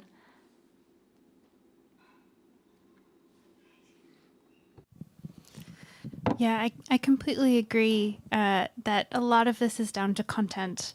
And I think the way that museums have been structured over the last 20, 50 years is you have a content team, you have a curatorial or interpretation team that are responsible for content on site. And what's happened is, as you said, digital became an add-on. And then we started to think about creating digital content, and it was a separate thing. But we're starting to create all of these inefficiencies where you have a digital team developing content over here, and you have an on-site team developing content over here. And in a way, digital often requires different kinds of content than on-site content. but it's been a real struggle, I think, for museums to marry up the types of content and the way that we create content. And I think that plays a lot into creating that holistic experience, because at the moment it does feel like we come at it from two different angles. And, you know, I think that's going to be a challenge, continue to be a challenge, especially as digital content evolves, and sometimes evolves a lot quicker than traditional content that we see in museums. And yeah, I think it will continue to be a tension moving forward. Absolutely. Yo recordo cuando estaban fent I remember when we were renewing the website at the National Art Museum of Catalonia, one of the first things we did was to set up an interdisciplinary team where people from different units, including conservationists, communication, people from the admin staff, from the shop, people who had never sat together before around a table. But it was really important to listen to everyone's perspectives and to get everyone on board. Although we preach about the need to work in a cross-cutting way, it's still a big challenge in many museums.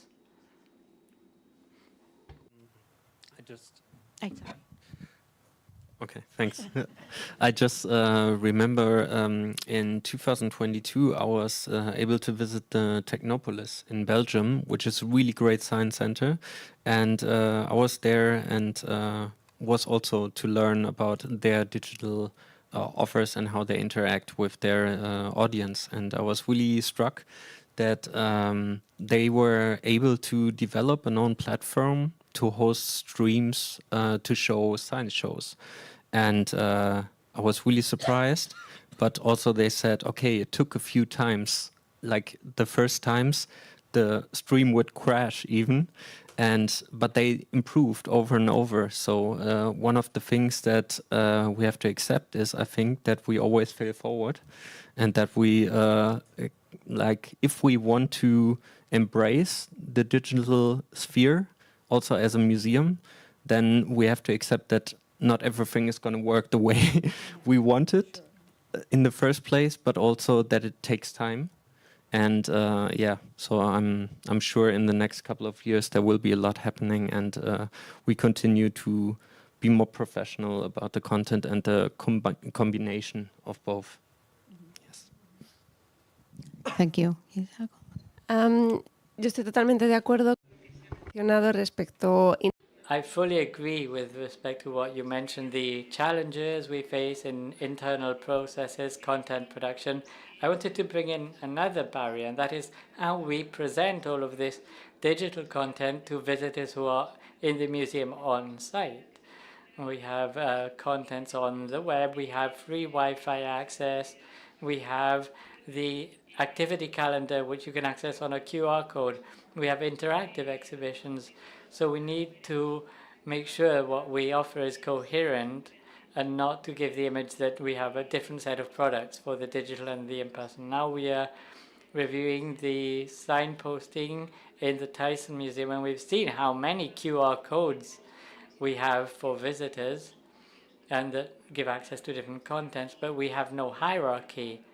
So we have one for the map of the museum, another for activities. So we need to look at how we present all of this digital services and products in a museum in a coherent way, and when the visitor needs them best, and which allows them to have a seamless experience. And together with this, besides the way in which we communicate all of our digital offer, to what extent would you say the digital space could change the museum's narrative or the museum's content? What would be the strategic lines we should follow so that we don't present the digital aspects as an add-on, but as a comprehensive part to the museum's collections?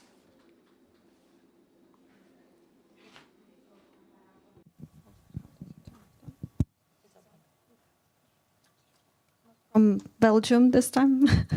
So speaking about the cohesion of the visitor journey and also the digital engagement, again, coming back to the different entry points and the vulnerabilities of different visitor groups. So how do we build this digital connection with our audiences? I would like to bring the case from the Art Institute of Chicago. So they have an amazing thing to curate the visitor journey, which is called Journey Maker. So basically, there are two entry points for those who would like to prepare for the visit. So they can just go to the website, again, choose the preferred way through the exhibition, expressing their interests. And the offer is designed for children, so they can answer what they're interested in, just in a very playful way.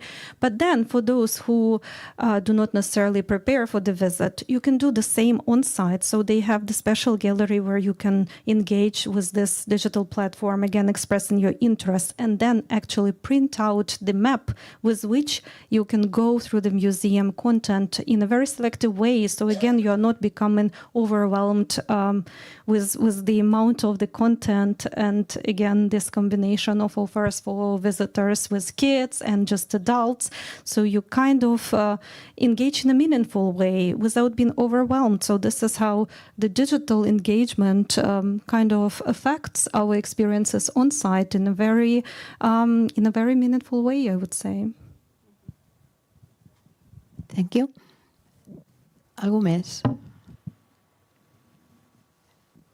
Val, doncs, lligat amb això, des del punt de... So linked to this, from the organizational perspective of the museum, how easy or how difficult would it be for the museum staff to adapt to this new hybrid reality? Who'd like to take that question? Organizational matters are always a bit of a conflict sometimes. Yes, they are complex, I'd say. More than a difficulty, I'd say it implies a change in culture, learning to do things differently from a cross-cutting perspective, as we said before. I think at MAGBA, for instance, this cross-cutting side is in our DNA. We've been working on it for a long year. We need to improve. But in this sense, I think we're taking very interesting steps in this direction. And I think the outcomes are very interesting and enriching.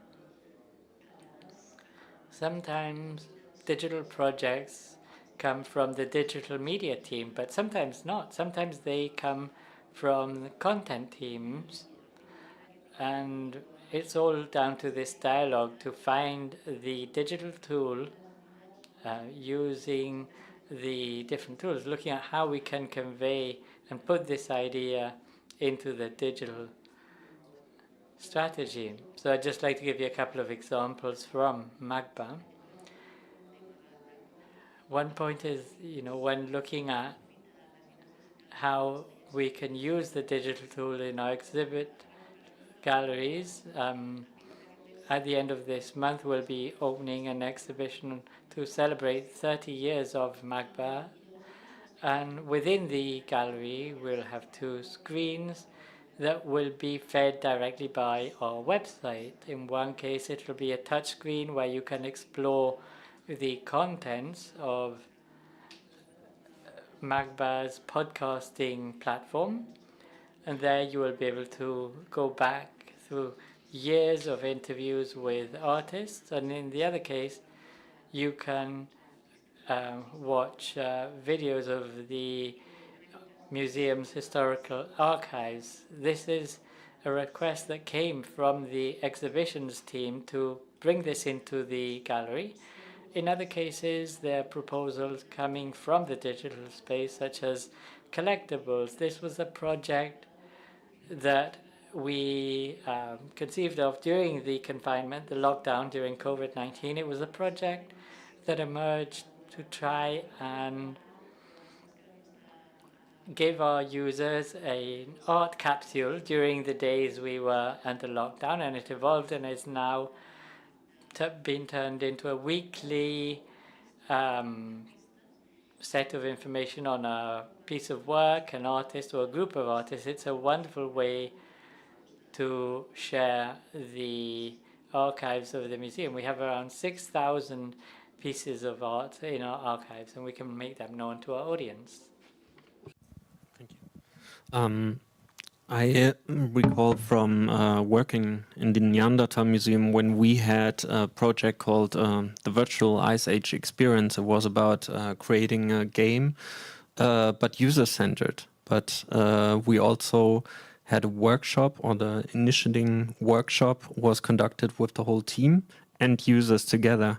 And I found that when we included the team and the relevant stakeholders, the acceptance of this endeavor would always increase, and we didn't have to argue so much for the funding and so on. So this is really important for if you want to save time, especially when you have small teams, and and also aspects or like design thinking. Also, these methods can be done in the team, and they can be done analog, but for a digital prototype, for example, and everybody is working together. And because of that, I think the commitment to the product that is delivered, if it's digital, if it's digital, if it's analog, but the commitment is always there. So that was just from my experience. Thank you. Casey? I wanted to add an example from the V&A recently where there's actually having digital technologies has provided an opportunity to change the way that on-site content is created and integrated. And we recently opened a museum called V&A East Storehouse. We opened in May of this year, and it's essentially the archives that had been previously stored away. There's a purpose-built building now where people can actually go and see things in storage, essentially. And so there wasn't any traditional cases where people would display objects, but you can see all the objects. And obviously, curators and interpretation teams, there were no way they were going to create labels for every single object in the entire collection.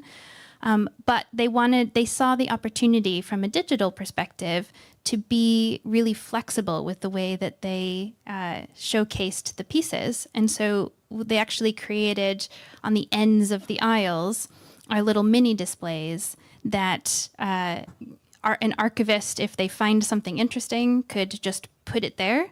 And then there's a QR code, and they create the content online, so they don't have to print a label or anything like this. And so on any given day, they can change what's being displayed, and they can change the content quite easily. So it became an opportunity for them, and they approached the digital team to say, how can we do this? And so it's a case of QR codes again, but now, of course, the challenge, the other side of this is that the building itself is horrible with Wi-Fi. So no matter how much Wi-Fi we put in the building, it acts as a Faraday cage, and there's just really complicated with the Wi-Fi. So we're currently working out how to help people actually access the content from the QR codes.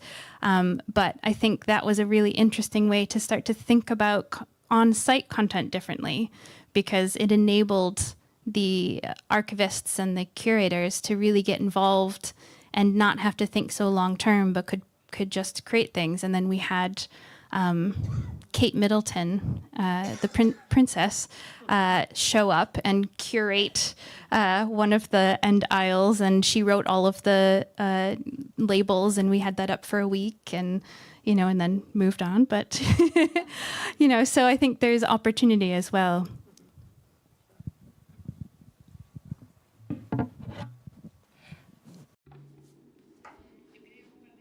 I wanted to share a couple of remarks. In each museum I've worked, there was a project to redesign the website of the museum, always. And what I've seen in this process of redesigning website is that it's important to understand the importance of the website, audience studies, usability, analytics for the change, and less resistance to certain things that at the beginning of my career were more difficult to change, such as the landing page or the home page. The challenge now is we all want digital content. Some departments want to upload the content on the website. So when we come to the stage of measuring the impact, which is what I do, how to help them to define goals, targets that they can assess. What has been the real impact of my content or data? When you say 1,000 visits, is that good? Is that bad? How do we assess it? That's the challenge for me now. How to work as a team and see what has more impact, less impact, and how we assess data. And all this takes us in the digital transformation environment, takes us to talk about digital abilities, because there are new tasks coming up: digitalization, 3D, immersive reality, artificial intelligence, generative AI, analytics, digital strategies. In general, do you think that museum professionals are well equipped to face the digital challenge? What would we need to do? Who dares to answer the question? Okay, you go first. Everything you mentioned, and artificial intelligence, we can talk about that. It's a challenge that we have in our institutions, not at our doorstep. We saw it coming, but maybe we didn't understand the full scope. People who work in digital media are people with lots of curiosity, smart people, that they have the ability to self-learn, that they want to learn more. But the reality is that there are so many areas that it's difficult that a team can have all these professional profiles. And particularly when we talk about the small or medium-sized museums. In my team, it's just 2 people. So it's difficult. It is true that we have a network, and we share a lot in that network, not within our museum, but with other museums. We exchange opinions with other museums, and it's very enriching. But it's a challenge. That's the reality. And I would say that beyond digital departments, because this is a cross-cutting issue. And today we think that everyone needs to have some digital knowledge. And museums might be experts in their knowledge, but not on how to create digital narratives or how to build virtual or immersive realities. Yes.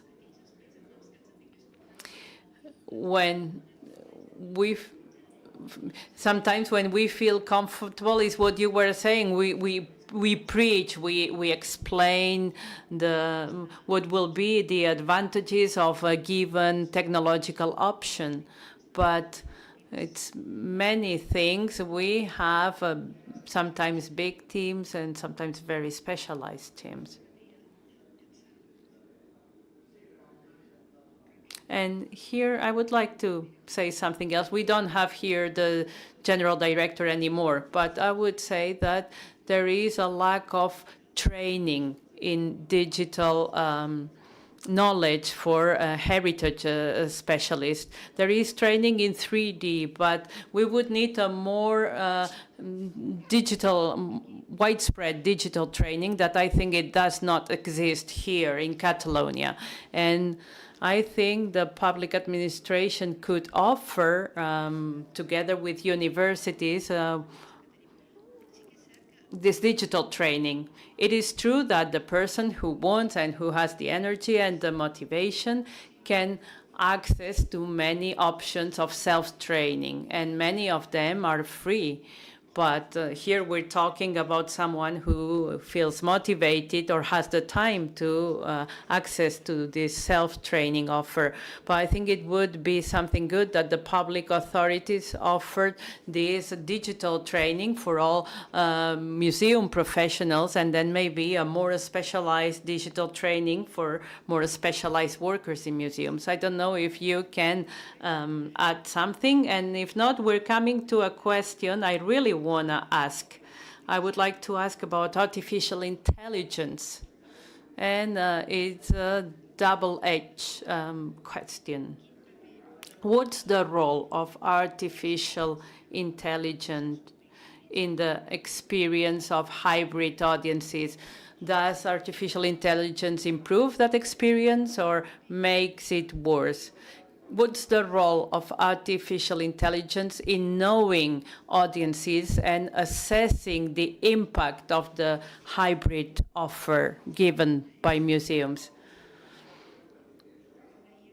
How can artificial intelligence change the way we see and measure digital visits? What does it mean that people don't have to go to look for information to the museum website, but rather artificial intelligence offer the information the person is looking for? And Elena, I would like to ask you, because in October you presented a trend at a conference that museums are experiencing a reduction of visits by 20 or 30%. Less visits of museum websites because people find the answers in ChatGPT, or artificial intelligence provides them with the answer. Can we find new ways of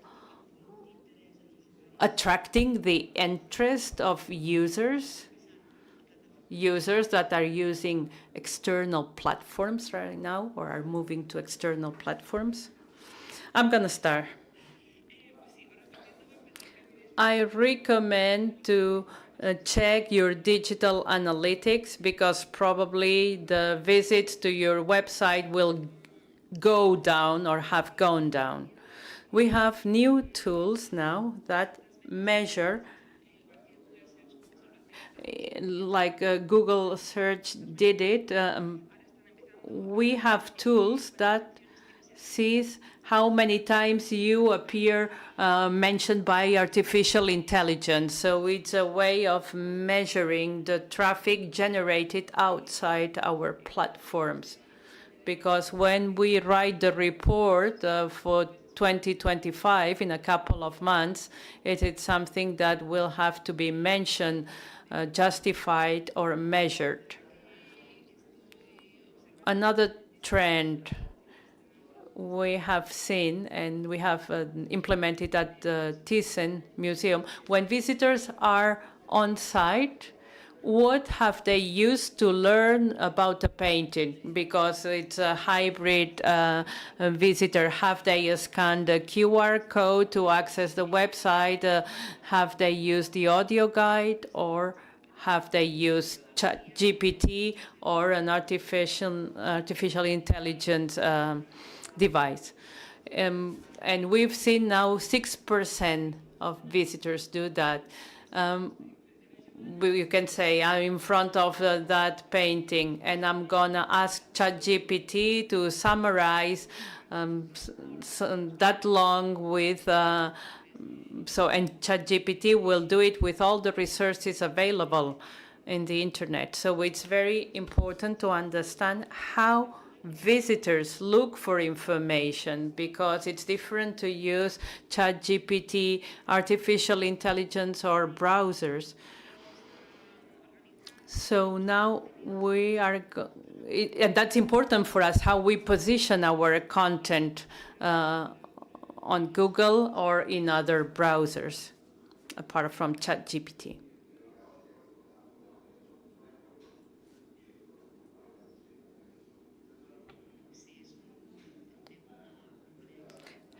It's difficult. And going back to your first question, Concha,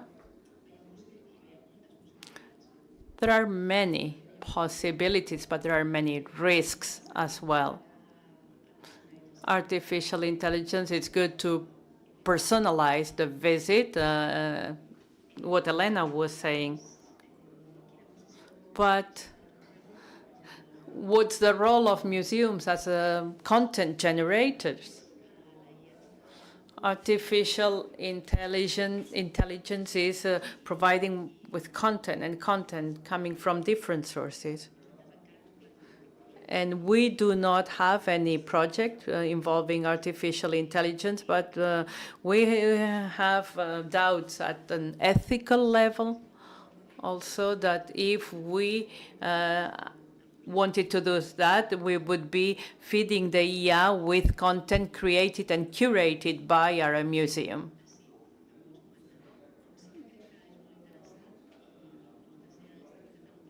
We are using artificial intelligence to analyze data. We're doing that. Data that otherwise we would need an expert to interpret them, and artificial intelligence help us to interpret and connect data. And concerning visits, we are experiencing that there are less visits to our website. You were saying 20, 30% reduction? Yeah, and that's a lot. That's a lot. We will have to justify in our yearly report. And what do we do as an institution? What can we do? And particularly from the digital media department, I think that we will have to do SEO with browsers, with artificial intelligence. We have to see how our data are interpreted and make them easier, and maybe use richer snippets and other technologies that we used at a certain point, and we should introduce again in our website. Elena, you know more about that, but there is a talk about the evolution that we have to think about artificial intelligence that is looking for information in museums' website. It's true that the visits to museum websites are going down, and probably the trend will continue, and that can be a little frightening. But maybe through artificial intelligence, we're reaching out to audiences that would never visit our websites and now are getting information from our websites. And I would like to ask our audience, the people who are here, and you are working at a museum, do you have a pilot project involving artificial intelligence, whether it is for analyzing data or project with a collection? Is there a museum or a cultural organization doing a project with artificial intelligence?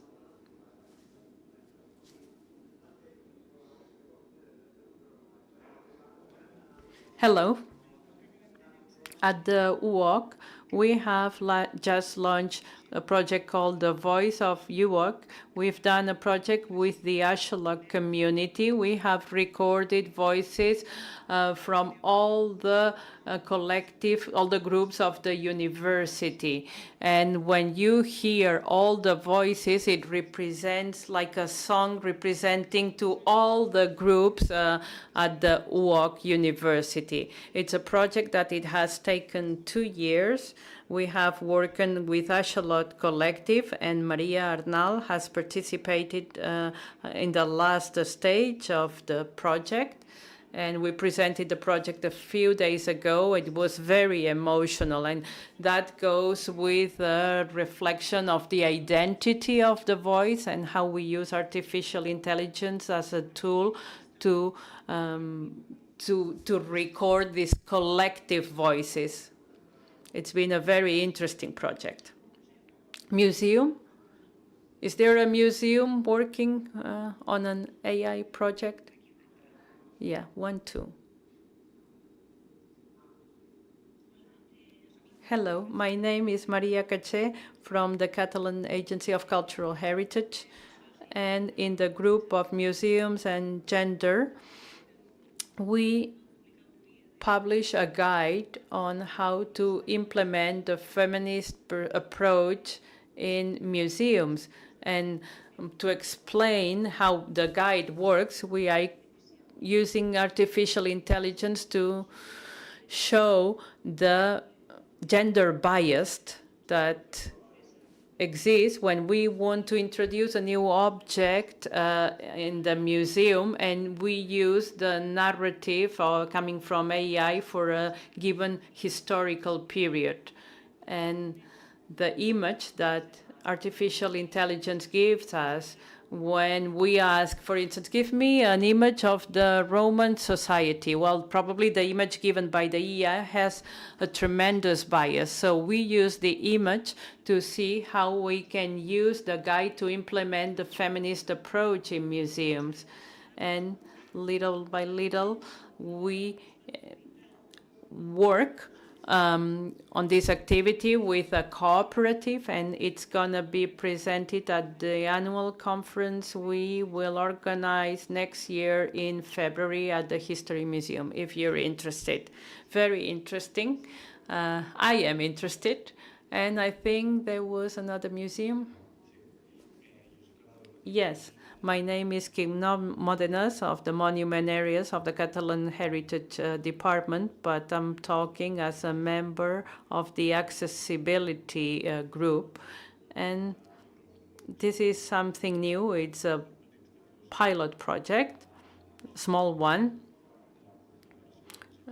A group of people visually impaired, and it's for museums or venues with less resources in order to use artificial intelligence to generate audio description. It is something we have talked about. If we had more resources, we would also like, in a human way, to say it, to carry out audio description, but there are many institutions with very few resources, and we are exploring the possibilities and the resources offered by the artificial intelligence when it comes to audio description. Very interesting. And personalization, customization, and here accessibility is very important, and artificial intelligence can help. But on the other hand, also, it's true, maybe the digital gap or divide is important, and many people who do not have access to artificial intelligence can be marginalized, but it's true that AI can help when we talk about accessibility. And we have 2 more cases. Sonia. Thank you. My name is Sonia Blasco, head of the Museums Department. And concerning what you were mentioning about artificial intelligence, we do not have any project, but we are preparing ourselves so we can work with artificial intelligence applied to the documentation of Catalan museums, because as Kim was saying, not all museums can have a team of people, not even a small one. And as you know, Catalan museums, the vast majority are small museums or medium-sized museums, and we know that AI works with large amount of data, and museums have collections.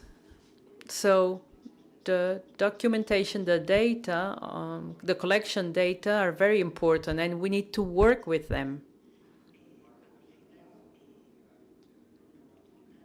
And A challenge that Catalan museums have is the change of the software. Many museums use Museum Plus, which is an obsolete software. We needed to change the software, and we're working so the new software that it's gonna be chosen to manage the museum collections is the software that all museums in Catalonia are gonna be using. So if you are a registered museum, you will be able to work with a software which is gonna use a common corpus for all museums. Then if you're MACBA or MANAC, you can go beyond and do something more. But all Catalan museums will have access to this software with unique data. So small and big museums will have access to this software with structured information that will allow also to connect with what's happening in the world. We think that that's a very important and basic project because everything is changing, and it's changing very quickly. And museums have to have a minimum level. So from this direction for museums, we want everyone to be on an equal foot, or that at least all Catalan museums had a minimum basis. And Concha, you were talking about training. Training is very important. And I think not everyone at the museum needs to know about everything, because that's impossible. We need to have some criteria, and we have to talk to each other and maybe ask for help. But training, probably we need a specific training. The Spanish Ministry of Culture provided a free training to digitally train people who work on cultural heritage. It was the central government who did it, and we disseminated the news through our newsletter. We sent the information to all museums in Catalonia because we thought it was a good opportunity, and it was a free training. And I know that they offer this training. I don't know the result of it, but I know what I know for sure is that the Spanish Ministry of Culture was offering this possibility of training. That was a good initiative. It was short, it was online training, accessible. I think that there will be a new edition of this training in November, and that would be the last one. Yeah, but it was a good initiative. I think that you had another example.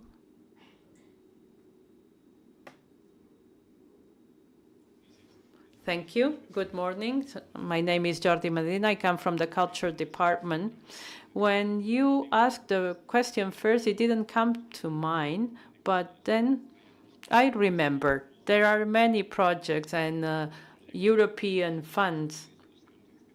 So from the institutions, we carry out many projects, and two projects came to mind.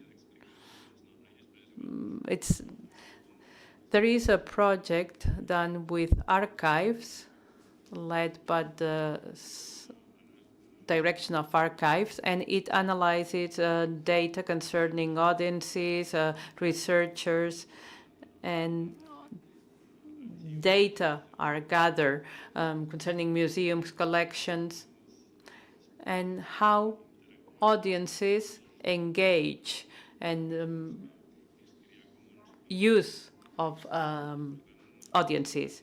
So audiences prototypes are created and how we adapt to these audience prototypes. And from the archives, it's easier to identify users because when someone goes to an archive, it gives the ID and you know if it's the same user that comes back. When we talk about museums, it's more difficult because we don't know if it's the same user coming back to the museum. but we have data collection.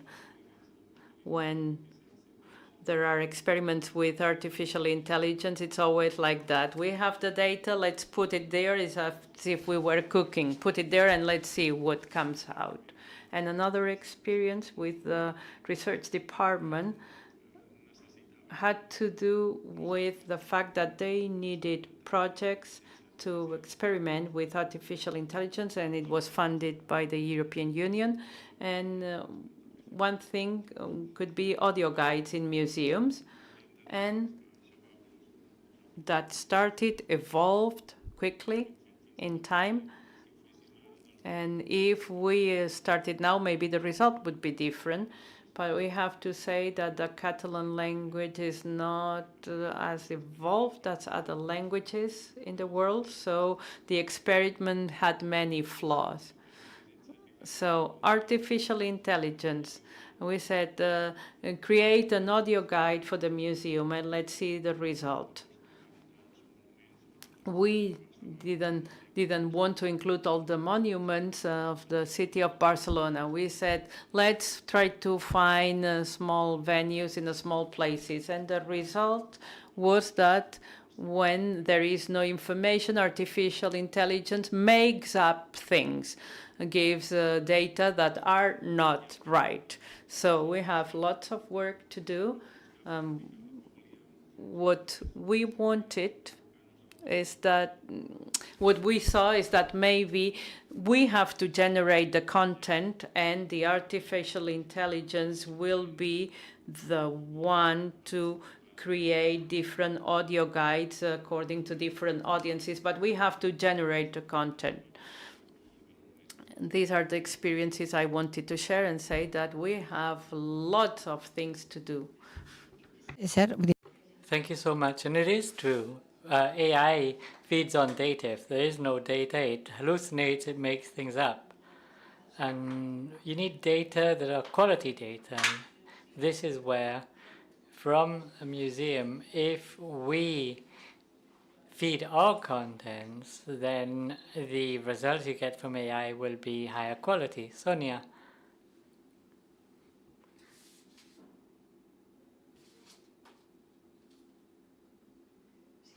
Hi. I wanted to add another use that is being used more and more so in Catalan Museum, and that is a simpler use, but it's very practiced, and it is to draft texts on exhibitions. It may seem obvious, but if one thing AI is good at doing is drafting, writing, so adapting texts. So let's say, I want to adapt this text for a family audience, or write it in a more colloquial language. For that we can use AI, and it's an easy and practical use of AI, I think.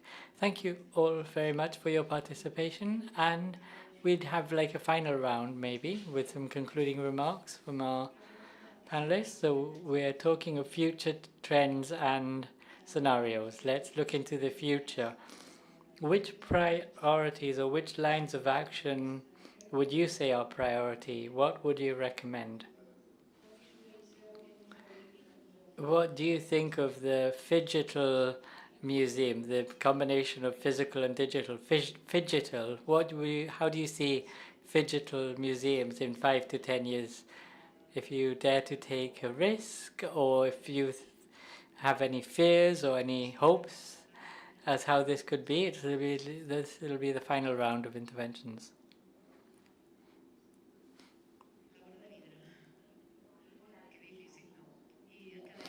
And, well, we have to look into the looking glass to see, and we'll have to meet again in 5 years' time to see whether we are right or not. Well, I imagine a more open museum, a museum where the frontiers between the digital and physical world are blurred out, and where everything is a smoother, seamless experience, I'd say. When it comes to AI, of course, this will have a big impact in the years to come. And as I said before, we don't know exactly how it'll develop, but for sure it'll have a big impact on museums in the short and mid-term. I would say that I think 5 to 10 years from now, we'll see visitors being able to have a lot more personalized experiences, and they'll be able to control the way that they navigate a museum. But I also see that museums will have much less control over how visitors experience their spaces. And so I think, I think it will be really interesting, and I think it will be maybe unpredictable in a lot of ways, because there hasn't really been an opportunity for visitors to just run free with how they consume content. And so it will be really interesting to see how our visitors, or potentially even different or new visitors who have who through digital have been able to have more accessibility to our collections, how they interpret and how they create their own experiences. But I can see potentially us learning more from them about how to build experiences. I would also like to bring in the topic of innovation and how we think about the innovation. So we necessarily associate it with the digital endeavors we do, but actually a very interesting trend that we spotted, and which one of our museums shared with us, that the pick-up rate of the newsletter is rising for some reason. And the institution was so surprised that this traditional and maybe in some way old-fashioned way of the communication is a reliable source in the times of AI, that they actually base their digital platform on this need of their visitors. So thinking about the innovation, maybe we need to also not be restricted by the digital endeavors and undertakings we would like to take, but also consider some different touch points, like this sensory physical engagement, and like offering really the space for different perspectives of our visitors, like opening the floor to them and sharing what they see our institutions would look like in 5 years.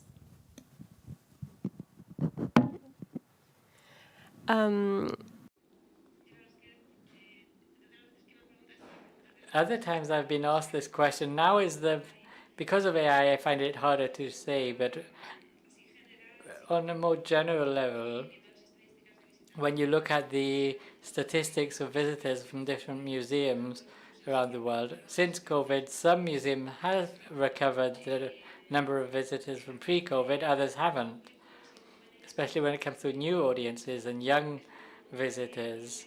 This is a question I always have. There's a US statistic that says when you lose an older visitor, you get a new visitor, but not a complete visitor, 0.87 younger visitors. So I don't know what the future audience will be in the museums, but of course AI will have an impact on this experience. From a more specific perspective related to my work on data analysis and visitor data, I think AI has a huge potential. Right now I'm working to implement a CRM in the Thyssen Museum with personalized emails, and I see opportunities as to how these AI tools may help us to segment our visitors more automatically, to do more automated tasks for things that we did manually before, like categorizing and coding answers.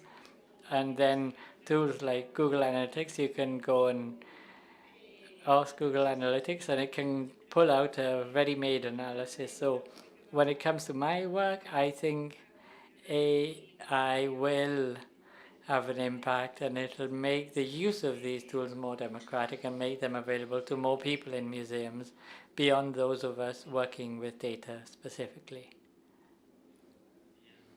I want to touch up on that, what Casey said. I think we can learn the most from the visitors, and from my perspective as well, to measure the engagement with our digital offers, with our websites and so on. So, and it's going to be different, right? Because when people look up information on ChatGPT, they don't interact the same way as if they did with Google. So how can we measure that? What do we do? What can we find out? So, and I'm really, really excited to see what's going to happen with the tools and what you're going to find out with your work as well. Yeah, because there's a different way we talk to ChatGPT, for example, when we look for information, and how are we able to kind of extract that information? How can we compare the data we get from different AI models, and what does that tell us about our visitors? And yeah, so I'm really excited. So I don't have an answer, but more questions. Thank you very much. I wanted to draw your attention to a couple of resources. One, I think, is on the program of the observatory, the NEMO report, which has a roadmap to guide museums of any size to integrate digital audience measurements. It's a great report. And the other tool is the Museum agenda. I don't know if you've heard of it, but I encourage you to read them and follow them. They have a very active blog and many reports. One of these reports is the Hybrid Museum report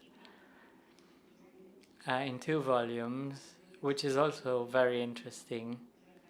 And one of the graphs in the report is what are the most popular hybrid offers to the audiences. I think they're valuable tools. And I don't know if we have time for a question. No?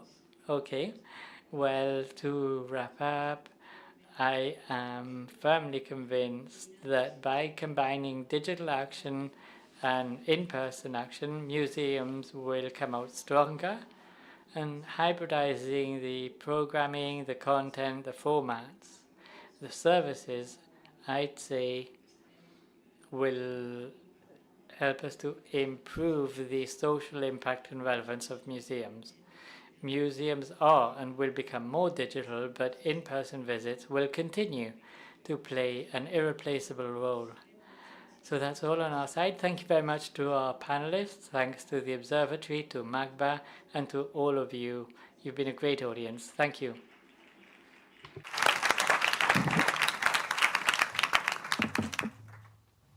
Molt bé, si voleu ja podeu fer. Gràcies. Okay, and now to conclude this seminar, we will hear from Sonia Blasco, the Head of Museum Services and Protection of Assets of the Catalan Regional Government. Gracias. Thank you so much. Well, first of all, I'd also like to thank, as everyone has done, but a heartfelt thanks to the Observatory of Audiences of Cultural Heritage and the Catalan Institute for Cultural Heritage Research for once again organizing this event, the 10th edition. Congratulations, it's been a really enriching session. Thanks to Magba for hosting us.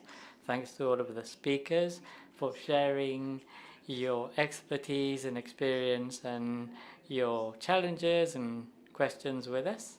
And thank you to all of you who are here or following us online. Today we have talked of audiences. We've placed audiences at the center. We're referring to hybrid audiences. All of us are hybrid. And we've heard of COVID, and it's true. Since COVID-19, many changes have happened. It changed our way of working. We had to learn to do many new things. Our expectations and the expectations of visitors changed. And just as our society is changing, museums are changing and need to adapt to change. Today, throughout the different presentations, we have Casey told us on how important it is to know about these hybrid visitors and what are the methods that can be applied to improve our services and products. Olga Kusheruk also shared the museum model, the holistic visitor journey model. And then we also heard about experiences from Bristol Museums and Neanderthal Museum. Sorry for mispronouncing this, thank you. And then we had a round table where Concha Rodar, together with all of the speakers, Elena Villaspesa, Ima Palomar, and others have shared your impressions and your doubts with us. And All of this will be uploaded onto the website of the observatory, where you'll be able to revisit everything we've said. And I'd like to highlight a few messages. It's difficult to summarize, but I'm sure that with all of the opportunities that come with this in terms of connecting to our visitors, in terms of improving our visitors' experience and having data to know what happens and to make changes to our proposals, I'd also like to highlight something that has been repeated several times, and that this is true for large museums but also for small museums. And I truly appreciate the perspective of Xavier and Concha, where through your questions you have asked us how we can implement this in practical terms for large and small museums. Of course, we are living times of change. All of you have said that now we're hybrid, but this hybridization is on the rise for sure. But certain things do not change, and you said this too.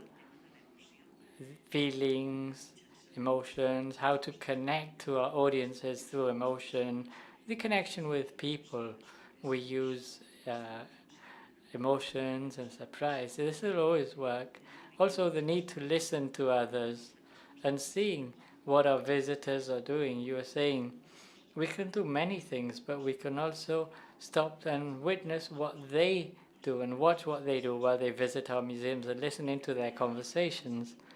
And another thing that was said, we can gather a lot of data, but besides having information, most importantly, we need to know what are the relevant questions to develop our strategy. It's important now, and it's always been important, and it always will be. I think it's been today's session has been really interesting, because at the end of the day, we arrived and we left with some answers, but with many more questions than before. And I think this is thrilling, and it's striking to see how much curiosity there is in the room. But it also comes with fear. What will museums working on with a very small team of not even 2 people, what can we do? Well, you gave some ideas through training. We don't need to know a lot of everything, but we need to know the basics to understand what's happening and where the world is headed. And you also said working together in teams, because the approach of many of us who work in museums is the view of older people. We have grown older, it's true, but we also have young people around us, and we can combine our experience with your new, fresh perspective. And as we also said, I think this strengthens us, and I am sure that the museums of the future, if we continue working in an interdisciplinary way and in an interconnected way, if we do things right and we work together, we will be stronger. And I fully agree with what Concha said. It's an opportunity. It's not only an opportunity, it's an obligation. There is no other way forward. It's all very interesting. So we'll have to see where all of this leads us to. We don't know yet, but we will be expectant and on the lookout. Thank you very much.